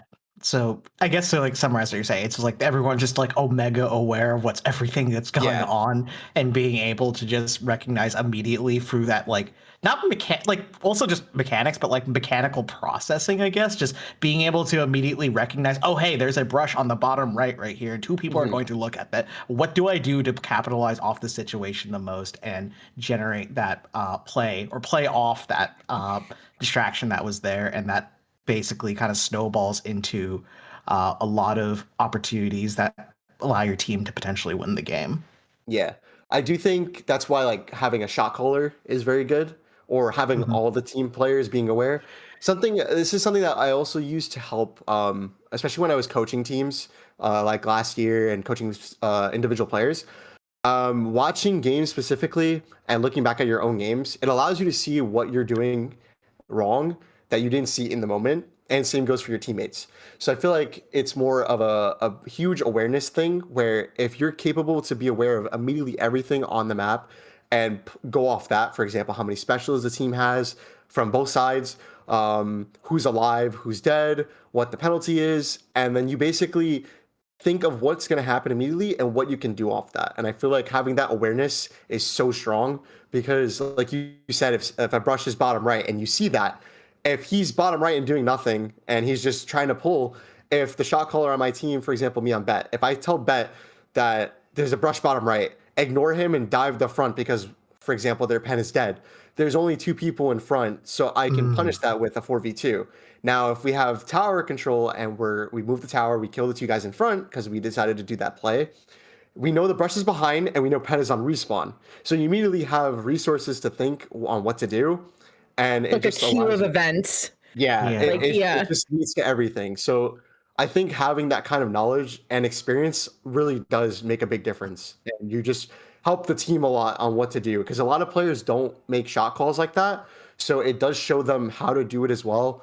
And other lower teams that like don't learn or understand that immediately, it does help them if you teach them or they see it from top players. Because obviously lower level teams and that are getting better or on the rise are going to try to replicate what top players do. And sometimes they don't understand why they did this. So explaining it to them and, seeing how they did it, why, and seeing the map and the full game changes everything. Just the confidence of top level players to just be able to run what they play. This is what we're doing. Here's the game plan. It might be uncomfortable. It might be not ideal. It might be a 1v3, but I'm going to still go for something that can potentially net gain a lot for my team. Right. That's kind of just like the thing that just I know it's a lot about top players is just they are so confident and willing to just walk forward, right, and do what they want to do and force their own game plan and run with whatever plan that gets pushed out or whatever special goes out. It's something that just is honestly a sight to behold, and I'm glad I was able to pick your brain here, Zero. Just not every day I get to speak with talent like yours. So thank you. I appreciate that. I will say confidence is a big thing. Oh, sorry. You can continue. No. You're so fine. I'm curious though, thinking about shot calling, right? Like I feel that I'm somebody that like I haven't played the game. Like I'm completely washed and I don't play the game as much anymore. But I know that when I am shot calling or calling things out, like it just comes secondhand. It's just memory. It's just muscle memory where I'm like, this person's on left, this person's on right, this person's on bats, this. And I know some people are just kind of like, oh, okay, like I don't know what that means, whatever. Some people respond to it, but I'm curious to know, because I feel like if you are to be somebody that's a shot caller, you have to be very visually oriented, and not just like what's in front of you right now, but like what's on the map. So like if you're looking at the mini map and you're like, okay, this person is top right. Like, are you saying that based on position? Are you saying that based on minimap? It's like it almost is like is what I'm saying making sense? Like it's almost like the shot calling changes when you're thinking what's in front of me versus what's on minimap. Yeah. Well, specific calls I do know, like for example, hagglefish. Like if you say top right, you're gonna know like far top right. And then I'm trying to think of another map. What's a good map to like? Maybe like Mako Mart. Mako Mart. Yeah. If you say top right, it has to just be specific. Like for example, stack. Like that. I know that's a very big call, so you would say stack instead of far top right. Or I like to be more specific instead of saying top right or far. I'll say like far right, top right, or bottom right flanking. I just try to be more specific on what I'm saying, or even like the block on far right, like because there's certain callouts that everyone knows that they like deal with half the time. So I try to say things what like comes to mind immediately, or if I know like it's an immediate call out, or I just say on my ex, something like usually like that. If I die, or if someone I know someone on me. Yeah, on me. Yeah, usually those calls are always my favorite. optimal. Or I just scream behind really loud, or on me, or he's 1 HP, and everyone looks immediately right, and they just go for that person. So it's weird half the time, but I know what you mean. A lot of the times players don't know, and I do agree with that, but I it just happens a lot too. But I feel like if you get the general idea, you start to see the player anyway. Like a lot of top players will notice, like if you say top right, they're gonna look towards right side, and they're gonna see where that person is and immediately realize. But unless they're fighting and then they have to switch positions, I feel like it might be a little different. It just varies in this scenario. Yeah, like we run into issues sometimes, but like at least for my team, like we're at the point where like we'll call a position and like it can change. Like, oh, they're on right, but the right from like for Mako Mart on left stack can mean, you know, they're stacked. But if I'm sitting on right stack and call right, oh, it's probably top right on far right, or like the alley. Like, or like, yeah, but like it changes. My teammates can know kind of where we're talking because they have the awareness to know where things are mostly happening or might be happening. So like that kind of grows with skill too, that you kind of start to know where to look based on a call out just with time and practice. Yeah. Can I add a little funny story here? Speak. Because we always talk about right, left, where they are, and then I just have some people on my team that just like mix up their left and rights, and I'm just like, oh wait, that completely changed the entire like how I would react to a situation. Oh, they're on right, I'm gonna swing left, and I look left, I see 3 guys just looking over there. I'm like, Minnie, you said they were on right, and then she's like, oh, I meant left. I'm like, oh. Yeah, that does happen sometimes. Especially if people like front lines are facing the other way, they're facing like towards your spawn instead of away, and they're like, oh, they're on left, not like switching it. Yeah. I think I honestly call like the rights. Like if I'm on the enemy team side and I die from their right and it's our left, I usually try to call the opposite. Like I think based off experience, I'm so used to it, and especially flanking all the time and constantly being able to like kill or just be around them, I'm always just like trying to remember that, all right, I'm on the opposite side, so I say left instead of right. I think it comes from experience constantly. Unless it's like I have a back line. I don't have to do that very often, so I definitely switch them occasionally. Yeah. Or just generic default onto on me, because that means everyone. on me, and they're like, where? Where are you? You should be aware. You should know. Sorry, I interrupted you, so. No, you're so fine. Please do not worry. So, okay, according to team rankings where we're at right now, so we already kind of had a discussion of our current top 8. Shiny has firmly convinced us that the top 5 are very much locked in to where they're going to be. We kind of mixed and matched a little bit where 6, 7, and 8 are going to place themselves. And I just feel like the bottom half of folks, I really feel like 6, 7, and 8 is anybody's race, because we have Hypernoma, we have Bet, we have Gourmet Race, Rotten Potato, Freedom, Healthy Diet Food Groups, and Halcyon. I really do just want to add Free Flow in there. I really, truly, strongly believe that if Free Flow keeps playing, that they can break through to that top 16 format and be a contender there. But I just think that those 3 spots are really going to come in within inches of each other. And I do understand that playing the league this way is truly running the gauntlet. I mean, it is hours and hours and hours of Splatoon every single weekend. And CKK posed the question before we came back from break, is the league format dead? Is the league format going to be the future? Is it something that we should leave behind and we should consider other things? I think me personally, just kind of seeing, I know you got stuff to say. Look at you. I truly think that the league format especially with what Nintendo has given us here, I think the league format is really going to change how tournaments run themselves in the future, just because it seems to me that this is exhausting to some people. This is really burning some folks out.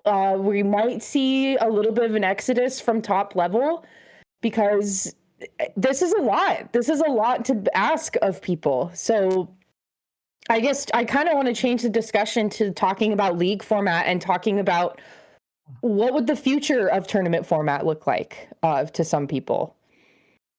Well, I hope it's Zero. not this. Floor's all yours because I see you. I saw the look on your face right here. You have If I could just, I feel like hearing from your perspective, just open mic, take it away. Well, I'm not gonna lie, I can't stand this like format at all. I actually despise it. I feel like playing from 3 o'clock to almost midnight is insane to me. Like, I'm used to the time and playing like all day because I did this growing up. I'm 23 now, so I've been doing this since I was 13, 14, playing almost all day. That's not the issue. I think it's just more of the fact that it's so late, and now I have to give all day now because I'm an adult. I'm older, so now I just have to give my whole Saturday to this. I do enjoy it. Like, I do find it fun, but I feel like going into a ladder stage into a bracket is just insane. Right. I don't like it at all. Right. It's tough. And then another thing that irks me is the fact that ladder stage is not fully cheese. It mostly is, but like not to an extent. It's just like, for example, last week, I think we ran into every top team. We literally ran into every top team except for FT Win. And we lost based off 1-2 sets. And obviously that's our fault because we choked, and I'm not going to make any excuses for that. But there's teams that will get, so many points in so many sets because they're running through lower level teams and they're getting 2-0, 2-0, 2-0, 2-0. They're going through it like immediately. We're fighting all the top teams, and then certain top teams are just not fighting anyone. And obviously that's just luck. That's just how ladder stage is, but I can't stand that. I hate that so much. And it's so time consuming, and you're burned out from that. And then you have to go into a bracket. Then you have to play the bracket, and then you have to continue from there. And then it's just, oh my gosh. I don't like it at all. I'd prefer if they did maybe like, for example, the 4 showdowns or the 2 invitationals where they had for PAX, where the 2 top teams went to the invitational and then they did the other tournament and then the next 2 went. I feel like if they did, 2 or 8 tournaments, and then the winning team can't play in the next one.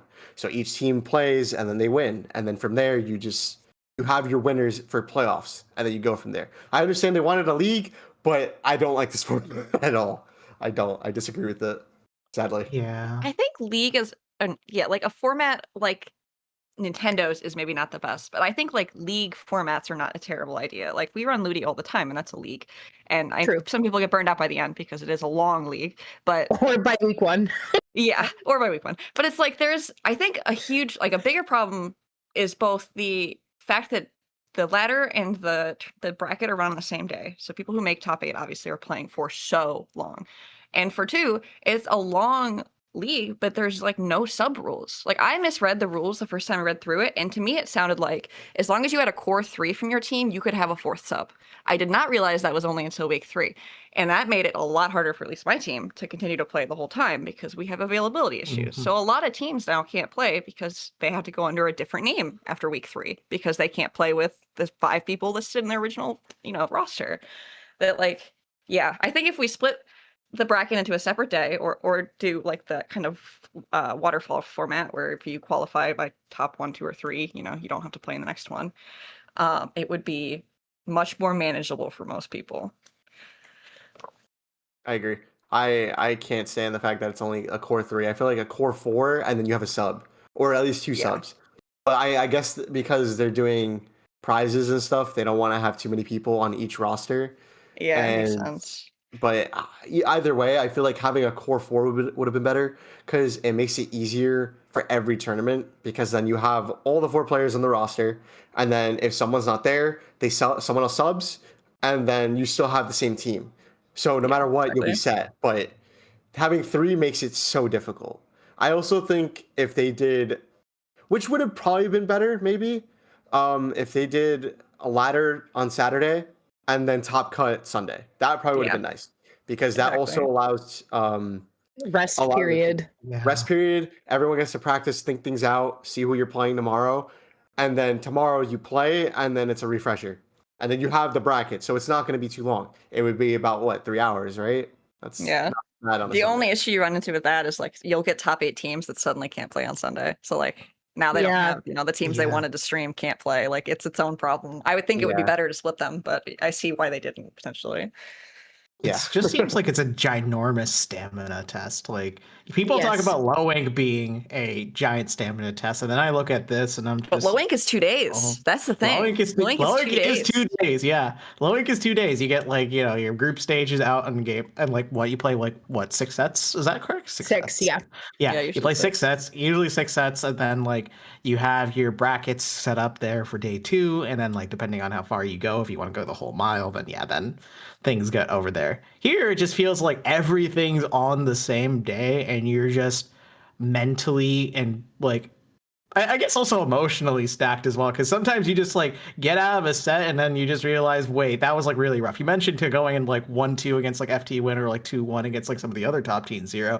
Like I gotta imagine just like you gotta get tired eventually of running into these top teams and consistently playing your heart out, only to realize, wait, there's still more. Oh, believe me, that's how we felt on that last weekend. We were just sitting there like, I'm not even lying, we were just sitting there like this. Oh my god. We would wait like a minute. We were like, all right, let's queue into the ladder, find the top team. We just start putting our heads down like, oh my god, we have to play another top team. Like I just want to play a regular team, practice our coordination, do something small, and then 2-0. But no, we have to fight and start screaming our heads off and try to make sure we don't lose, because then we don't get into bracket. So it's a lot. But I do agree, I don't like this at all.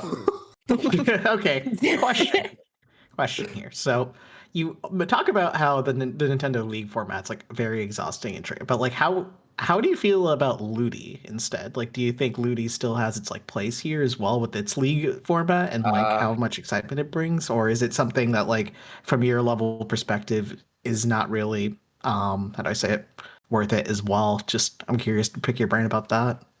Well, from winning Ludi once and playing in multiple compared to back then, I know scheduling was a big issue with a lot of European teams, and we had a lot of issues where like we had to play at like 9 at night, 10 at night, or just random times, and it was really hard.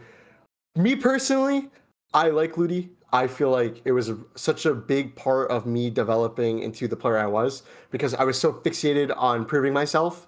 And back then it was what? S Division, right? Like S Division was where all the top teams were.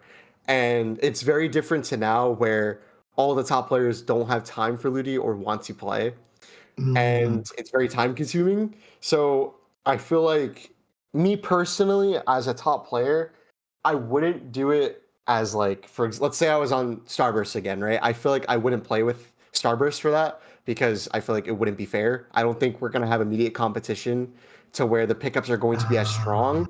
And I feel like a lot of teams that want to kind of prove themselves can use that as practice. And I feel like if they want to win something, because that's considered big. I feel like winning a Ludi division, especially an X division, is something good. I feel like it's something nice to have under your belt. It may not be something big to me now or a lot of other top players, because we play in the zone, we play in Nintendo tournaments, play in other things. So I feel like having that is not going to be looked as something big. But I know from winning one back then to when it was super important, it is something to have, and I feel like taking that away from a lot of lower level players would be bad, and I feel like it hinders a lot of players from to shine, especially with like specific players. I feel like sometimes playing these events, you get to see who's gonna pop out and excel, and who's You've standouts, yeah. yeah. Like me specifically, from how I've become as a player, and honestly, I've had it very privileged because I've also been helped by, Power, Pengit, Tic Tac, if you guys remember him. Like a lot of the players who were older than me, God. yeah, like they all have taught me a lot of things and helped me excel. So now I get to teach that knowledge to, for example, like Bet. Like they're top players, but they don't have the experience that I have when it comes to tournaments and majors and Nintendo events. They haven't been to those. So I get to teach them and show them things that they aren't used to, and it allows them to excel because I feel like that's how I was taught, and I feel like teaching that to other players is good. And with lower level players, especially because I feel like that's how I was scouted, I guess. Like same with like Kyo and all the other players. We were all like scouted by different players. Like if you look at FT Win has Hexen. Hexen's the world champion with Pengit and Power. Power and Pengit like hung around Quantum. They were very close with Quantum at the time. And even Pengit played with us in one of the NA Opens back then. And Hexen was with them. He was coaching them. He was teaching them how to play. And Fuzzy was also, he took in Urza, Gray, Bursty, like all of those players. So I feel like having the top level, teaching the younger ones who were, they saw a light in us and they saw like we had potential, and they enabled that for us. And I feel like us doing the same to other players would be good. And I like to do that whenever I see other players. I love to see certain players, outclass me in weapons or make a presence on the field. Because if I feel like they're forcing me to sit up and like lock in and to be on edge, I feel like they're gonna have potential to excel. And I want to make sure they enable themselves and learn that they have the potential and not to be upset over a lot of things. And it takes time to grow, because I wasn't the top until like 3-4 years later. Like we play, or 2-3 years. I didn't immediately get to the top. I had to fight for what I wanted and to push constantly to grow as a top player. And it always takes time. It's just how bad you want it, how confident you are in your own play, and forcing yourself and making your presence known. Like that's so big in this game, and I feel like being individually skilled is so important on a specific level, especially when it comes to this type of stuff. So a little off topic, but I do feel like Ludi should be like for lower level players. Mm-hmm. But if we do play it, I do feel that we can use it as like a stepping stone for these teams, and if not, we just get another title. But yeah. No, that's a very I interesting feel perspective. I feel like I've noticed that with Ludi as well. I feel like especially the past like maybe 2 or 3 seasons, especially with Splatoon tourneys streaming Ludi tonight and like having a consistent broadcast of so many different divisions, you really start to see stand out people come from that. And I feel that Ludi tonight has really helped with that and kind of accelerated that experience for people, because then you start having more like name brand or home brand teams that you start to recognize more. And then you have teams that start to have a following more. And I think I completely agree with you, Zero. I don't think it's something that should be taken away. I think it's something that should be developed more and like encouraged more, because that's when you start getting your standout players. That's when you start getting your rising stars. That's when you start seeing those same people start to kind of diversify themselves and maybe playing in pickups, maybe playing with people in the zone. You start seeing the plus servers reaching out to people, and you seeing people try to excel in plus servers, and top level players either coaching or reaching out for a pickup as well. So I think, yeah, like the Ludi has overall been a good thing. It's a good format. It is tiring though. Like it just like any other league, it is tiring. Like a best of 9 is tough. It can be really rough, and it takes a lot of time and stamina to try to run something like that. Yeah, I feel like if players, for example, like me, Kyo, Jared, Ice, Brand, like if we all were to play like in the league, I feel like it's good to mix us up, and I feel like to put like presence on Ludi to say if you want to earn a win, it's good to beat us or try to beat us, because then we also see these players, like you said, like it's scouting, and we basically get to see how these players adapt and develop. And I think also with how it's been too, because back then a lot of top teams did it, but I feel like now because we have so much variety with tournaments, like a lot of majors, a lot of different things. Like In the Zone is such a big tournament. Like I consider that like a major tournament. Like it's a 1-day major tournament because it's Yes. not very often, and it's something that happens like once a month or one every 2 months, 3 months. So it's something very big, and I feel like winning that, right, is like almost on the same level as Ludi or even more, because it's a different scaling tournament and you're fighting for such a high like placement because every team plays in that. And I feel like every team has played in Ludi, or they're all playing in these bigger tournaments that it's easier Or like for them Super to Jump. do.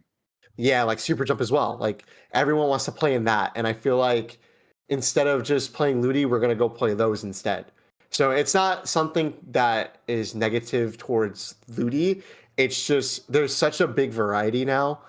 I feel like there's no point of us playing that when it comes to all the other tournaments. We can practice for scrims, we can play and strategize for these majors, while Ludi is going to be so time consuming and it's going to take a lot of time. You're going to be dead. Everyone's going to be busy at certain times, and we're not going to be able to schedule. So it's going to be so hard for a lot of players. But and then like I said, it also allows all the younger players and new gen players to come in, because I'm technically like second gen, third gen of the game. So I'm old. I'm considered old. And all the new players are coming in, and they're going to start trying to outclass us and do better than us. So, which is good to see. And I feel like having Ludi and other things like that are going to be good. Like Loink too. I feel like Loink is good. I feel like it shows a cap to where, all right, you win, now get out. Now go play bigger tournaments. Now show that you can push. And then I feel like even from there, I feel like going from Loink to Ludi, if you win a Ludi, go into the majors, like go into bigger tournaments, see how you do, and progress from that. Because that's what we did. I feel like the way I played with my teams were constantly playing every tournament we could, making a presence known, and getting a top placement. And no matter what, even if we lose, we're allowed to be frustrated, but understand it's okay to lose and to learn from the loss, and then grow from that and continue to push from it. Because no matter what, we're going to grow. We're not going to just get set back unless we sit here and get it frustrated. You have to learn from every loss. And from losing a million of tournaments, I know from firsthand that it is painful, but it's all worth it in the end. So that's my standpoint on it. Right on. I think to round out our conversation for the evening. So the entirety of the topic we got covered NA League pretty heavily. Everybody's experience has been covered pretty heavily. And just talking about league format in general. So I think I want to round out the evening together. I want to hear from everybody, maybe like your top 2 to 3 players, and you can explain why. Like, please take the floor and explain why. But 2 to 3 players in your mind's eye, are rising stars. And so, Wings, I want to start with you. Who do you think? And you can even say yourself if you want. I don't care. You can plug yourself. But who, in your mind and your experience that you have seen, 2 to 3, even just one, if only one comes to mind, that's fine. Who would you classify as a rising star right now? It's funny, I'm about to say 2 10 players. I know the 10 players so well. I've played with them forever. But obviously, we've already talked about Kronos. He's kind of been on the grind and going for higher heights and stuff, both with X and like trying to find a new team and stuff like that. I agree He's with you. definitely very I agree skilled. with you. He's a rising player. And I'll say 2 of my teammates. I'll say 2. Red and Tenor are both very, very, very strong players. I've seen them grow. I've played with them. I'm not enough to say myself. Maybe other people would think so, but I don't think so quite yet. Maybe soon. But those 2 are so strong. And then like Loon is just still so new. He's got a lot to learn. He could definitely be there, but I think Kronos and then 2 of my teammates I think are really, they have the potential. So I'm curious to see where they go. Right on. Neptune, what do you got? Okay, so you said not to plug. You said you could plug yourself as well, Yes. but I'm not gonna do that. I think I still got a lot to learn, and like I'm 25. I don't think I'm gonna outclass little Timmy, 14-year-old, who's just a prodigy and just like gets all the time on being able to play the game, like, and only has to worry about like chores and like homework, right? But I gotta give my flowers to Kronos. Kronos has been on the grind. 3100 X power on Tenebrella and JP. That is something that is very ambitious and not a lot of people are able to say they've achieved, and I'm currently on that grind to see if I can potentially break that as well. Currently 2853, but we'll see if we can break the let's see if we can break the 2900 first. But that's Kronos is my number one go. I will always say if there's someone that you have to look towards the future to, you have to look towards that man. Second place for a rising star. Let's give it to Shiny. You know what? Shiny was there previously. Yeah, Shiny puts in so much work just between so much VODing, so much practice, so much analysis.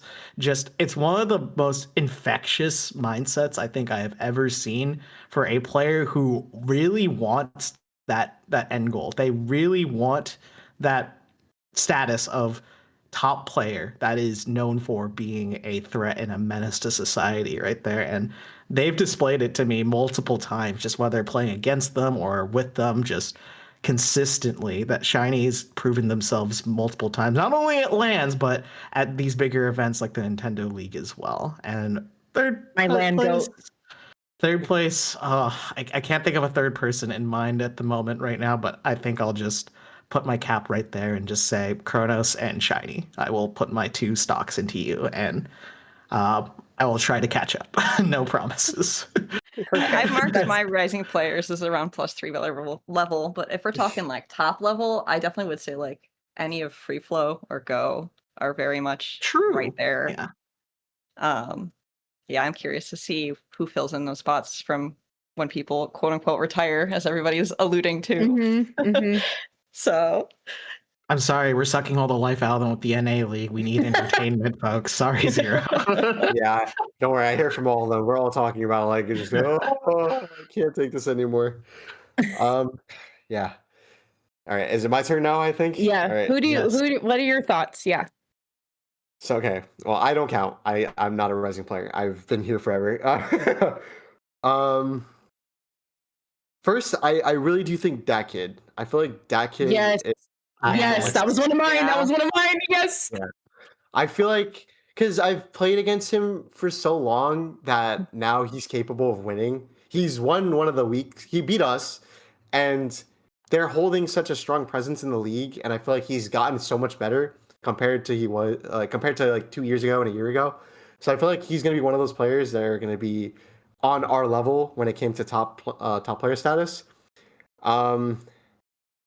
For the other two, I kind of just got to say Bet. I feel like it's all a Bet because they haven't won anything like immediately together, but I feel like individually they're all such good players that I feel like they can also step to the plate and put like a big show on. Like I know I'm with them and it seems like one-sided, but I really do think they're like underdogs. You see them. Yeah. Yeah. I feel like when I look for players, I feel like I see like the fire, bro. I see it in them. Like I could tell they want to win and they actually put the effort and they're so good individually and they work so well with everyone around them and they have such a good environment together that I feel like they're going to be the next group that comes up because they're always like at top level with like top 8 like every tournament, but they never get to make super upsets, if you know what I mean. Like they never are top 3, they're never top 2. They're always right there, and I feel like this is going to be their time. I just feel like this is going to be their time to move up and make their presence known. That's how I feel for it. So they're lurking under the shadows, ready to strike. Yeah, I feel like they're right there. They're so right close there to being like top. This is the story because I'm here. I have to let them in. I have to bring them up. Like I said, as everyone's alluding to, it sounds like there'll be plenty of space to fill into. So we'll see, I guess. A lot of shoes, yeah. Yeah. Yeah, because everyone's retiring. I don't know why, but everyone's apparently retiring. So from my perspective, I am also going to backtrack back to Free Flow. I agree with you, Wings. I think anybody on Free Flow has that chance. There's 2 players, though, in particular that I am thinking of on Free Flow. Actually, you know what? Make it 3. Which there's the third player I'm thinking of has kind of like intermittently been on free flow, but also played with other people, and that is JJ. Yeah, JJ's a goat. Adapt, and Len. Yeah. Those three are right on the cusp. They are right there. And I want to talk particularly about Adapt. I have watched and known Adapt's gameplay for like 3 years. And he has been on the cusp for so long. I have seen him play with so many different teams. He played with Hades for a while. I noticed that he kind of jumped in with Free Flow very recently. And I like this kid is going to go places if he is given the opportunities and the chances. Like his bucket gameplay is up there with Kyo. It is up there. It is very close. It has been incredible to watch him grow and thrive and play with different team environments. So I am very hopeful for him that he is going to go places. I've also seen him kind of jump through the Plus servers, and I believe that he's working on getting into +1 currently. Yeah, right. And it is totally deserved. And I also think that about Len as well. One of my favorite pickup teams of all time that I love to watch, and it's not only because my beautiful friend Pepe is on it, Mickey Mart. Yeah, I love Mickey Mart. Yes, Yeah. Mickey is so fun to watch, and I appreciate them so much. They haven't like played as a pickup in a while, but they won the most recent Genesis when Splatoon was at Genesis, I think last year or the year before, and they are just a freaking delight to watch play. So I am together. I want to say it was maybe Genesis. It was maybe that Genesis or maybe one time after, but otherwise like. Pepe's been busy with TZS, or maybe it might have been. LTC. I don't know. Are 24? Yeah, because I swear I played a team, or I saw Mickey Mart. I swear I saw Mickey Mart. Yeah, no, there was another Mickey Mart, but it wasn't the Mickey Mart. Yeah, it was H-Town's Mickey Mart. Okay. Yes, it was H-Town's Mickey Mart, but it wasn't the Mickey Mart that we know.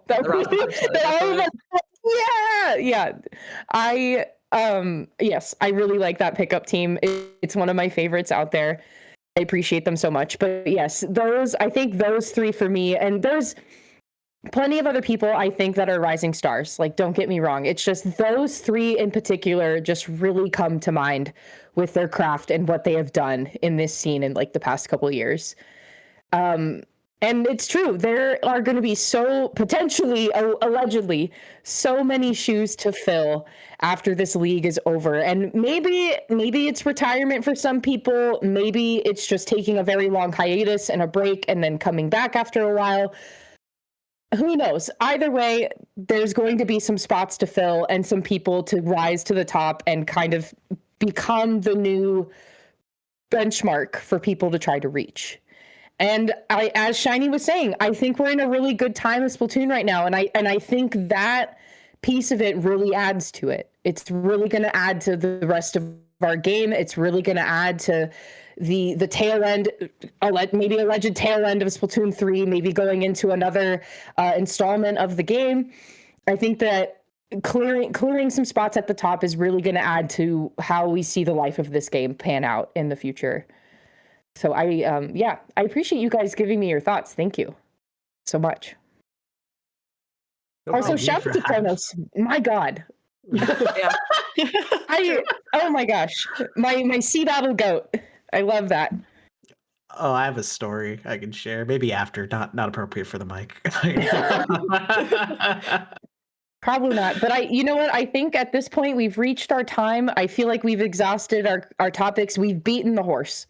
We've hit the horse a few times. So for here, I just want to say thank you guys so much for being here tonight and spending the evening here and getting to talk and to know one another, and for me personally to get to know all of you a little bit better as well.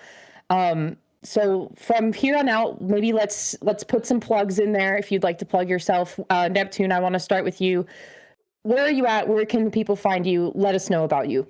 You can find me at Neptune on Blue Sky as well as on Twitch, just casually breaking my way and slowly letting people know that I'm out here. Rising star. I'm out here not just doing stuff for myself, but also the community. Also trying to attend more lands. I have to shout out the Massachusetts land, New England. Unfortunately, we had to Love New reschedule. England. But January 17th, that's going to be another one, as well as A Nova, which is happening, I believe, on November 22nd coming up. I will be there. So if you do see me, I will have stickers to show. Say hi to Wings when you're there. Yes. We're in the hotel room. We're going to go celebrate Yeah, we're their sharing a birthday. hotel. We're celebrating their birthday, so. Now they tell me. Now you tell me. Oh my gosh. My bad. I'll pass the mic off to someone else. Who wants to plug themselves next? Wings. Me? You can find me at Ancient Wings on Blue Sky. I also stream, usually tournament runs, sometimes scrims, usually from Waypoint, sometimes pickups, which you can find me at the same thing, twitch.tv/Ancient Wings. And then I'm around in a lot of orgs trying to stream more, so you might see me behind the camera and behind the stream, so catch me around, I guess. And Anarchy Nova. Say hi to them in Anarchy Nova. And Anarchy Nova. I also will have stickers, so if you're there, come say hi. True. Zero, take us home. Well, you'll find me on Twitter at _Zeroto_. Let me think. Twitch Zeroto-kun, and I'm gonna try to go to every LAN I can. Like every LAN this year, I'm gonna try to go to everything. Big Dapple next year, gonna do Gridlock if it happens. Potentially European LAN. I did mention that on Twitter. I don't know if anyone saw that. That is a thought, and that will happen. Catch me at Octofest next year. Oh my God! Please put me there. That is potentially gonna happen. Transport me there. But yeah, I'm gonna just be around, and if you do ever want to talk, anyone wants to get information or advice on the game, you could message me on Discord. It's Nemo Dog. It's like a totally different thing. But yeah, had a new Discord, so because I know a lot of people are unfamiliar with the other one because I switched it, but yeah. If you ever rebrand, Nemo Dog is fantastic. Actually, the best one. That is so great. I'm going to think about that probably for the rest of the night. My name's Saf. Please don't find me. If you want to know, Blue Sky and Twitter are out there. I love looking for mushrooms. I work on boats, so I'm on the water. I'm in the woods. Okay, that's awesome. Awesome. That's it. That's all. I'm here on Beep sometimes. I love hosting on Ludi Tonight. You'll see me on Ludi Tonight every now and then. Yes, we love Ludi Tonight. Yeah, we love Peace, Love Ludi Tonight. We love it. And Sea Battle. I'm a Sea Battle TO, so if you're at Sea Battle, come say hi. Come say hi. Wait. Yeah. My handle is not like DOG. It's DAWG. I forgot. Okay, so not Nemo Dog, Nemo Dog. Dog. Okay, important distinction. Okay, well that's it from us here at the Splat Chat desk. Thank you guys so much for watching and tuning in. And for those of you maybe tuning in after the fact on YouTube, thank you so much for being here as well. We appreciate you, and we'll catch you next time. Have a good night. Bye, guys.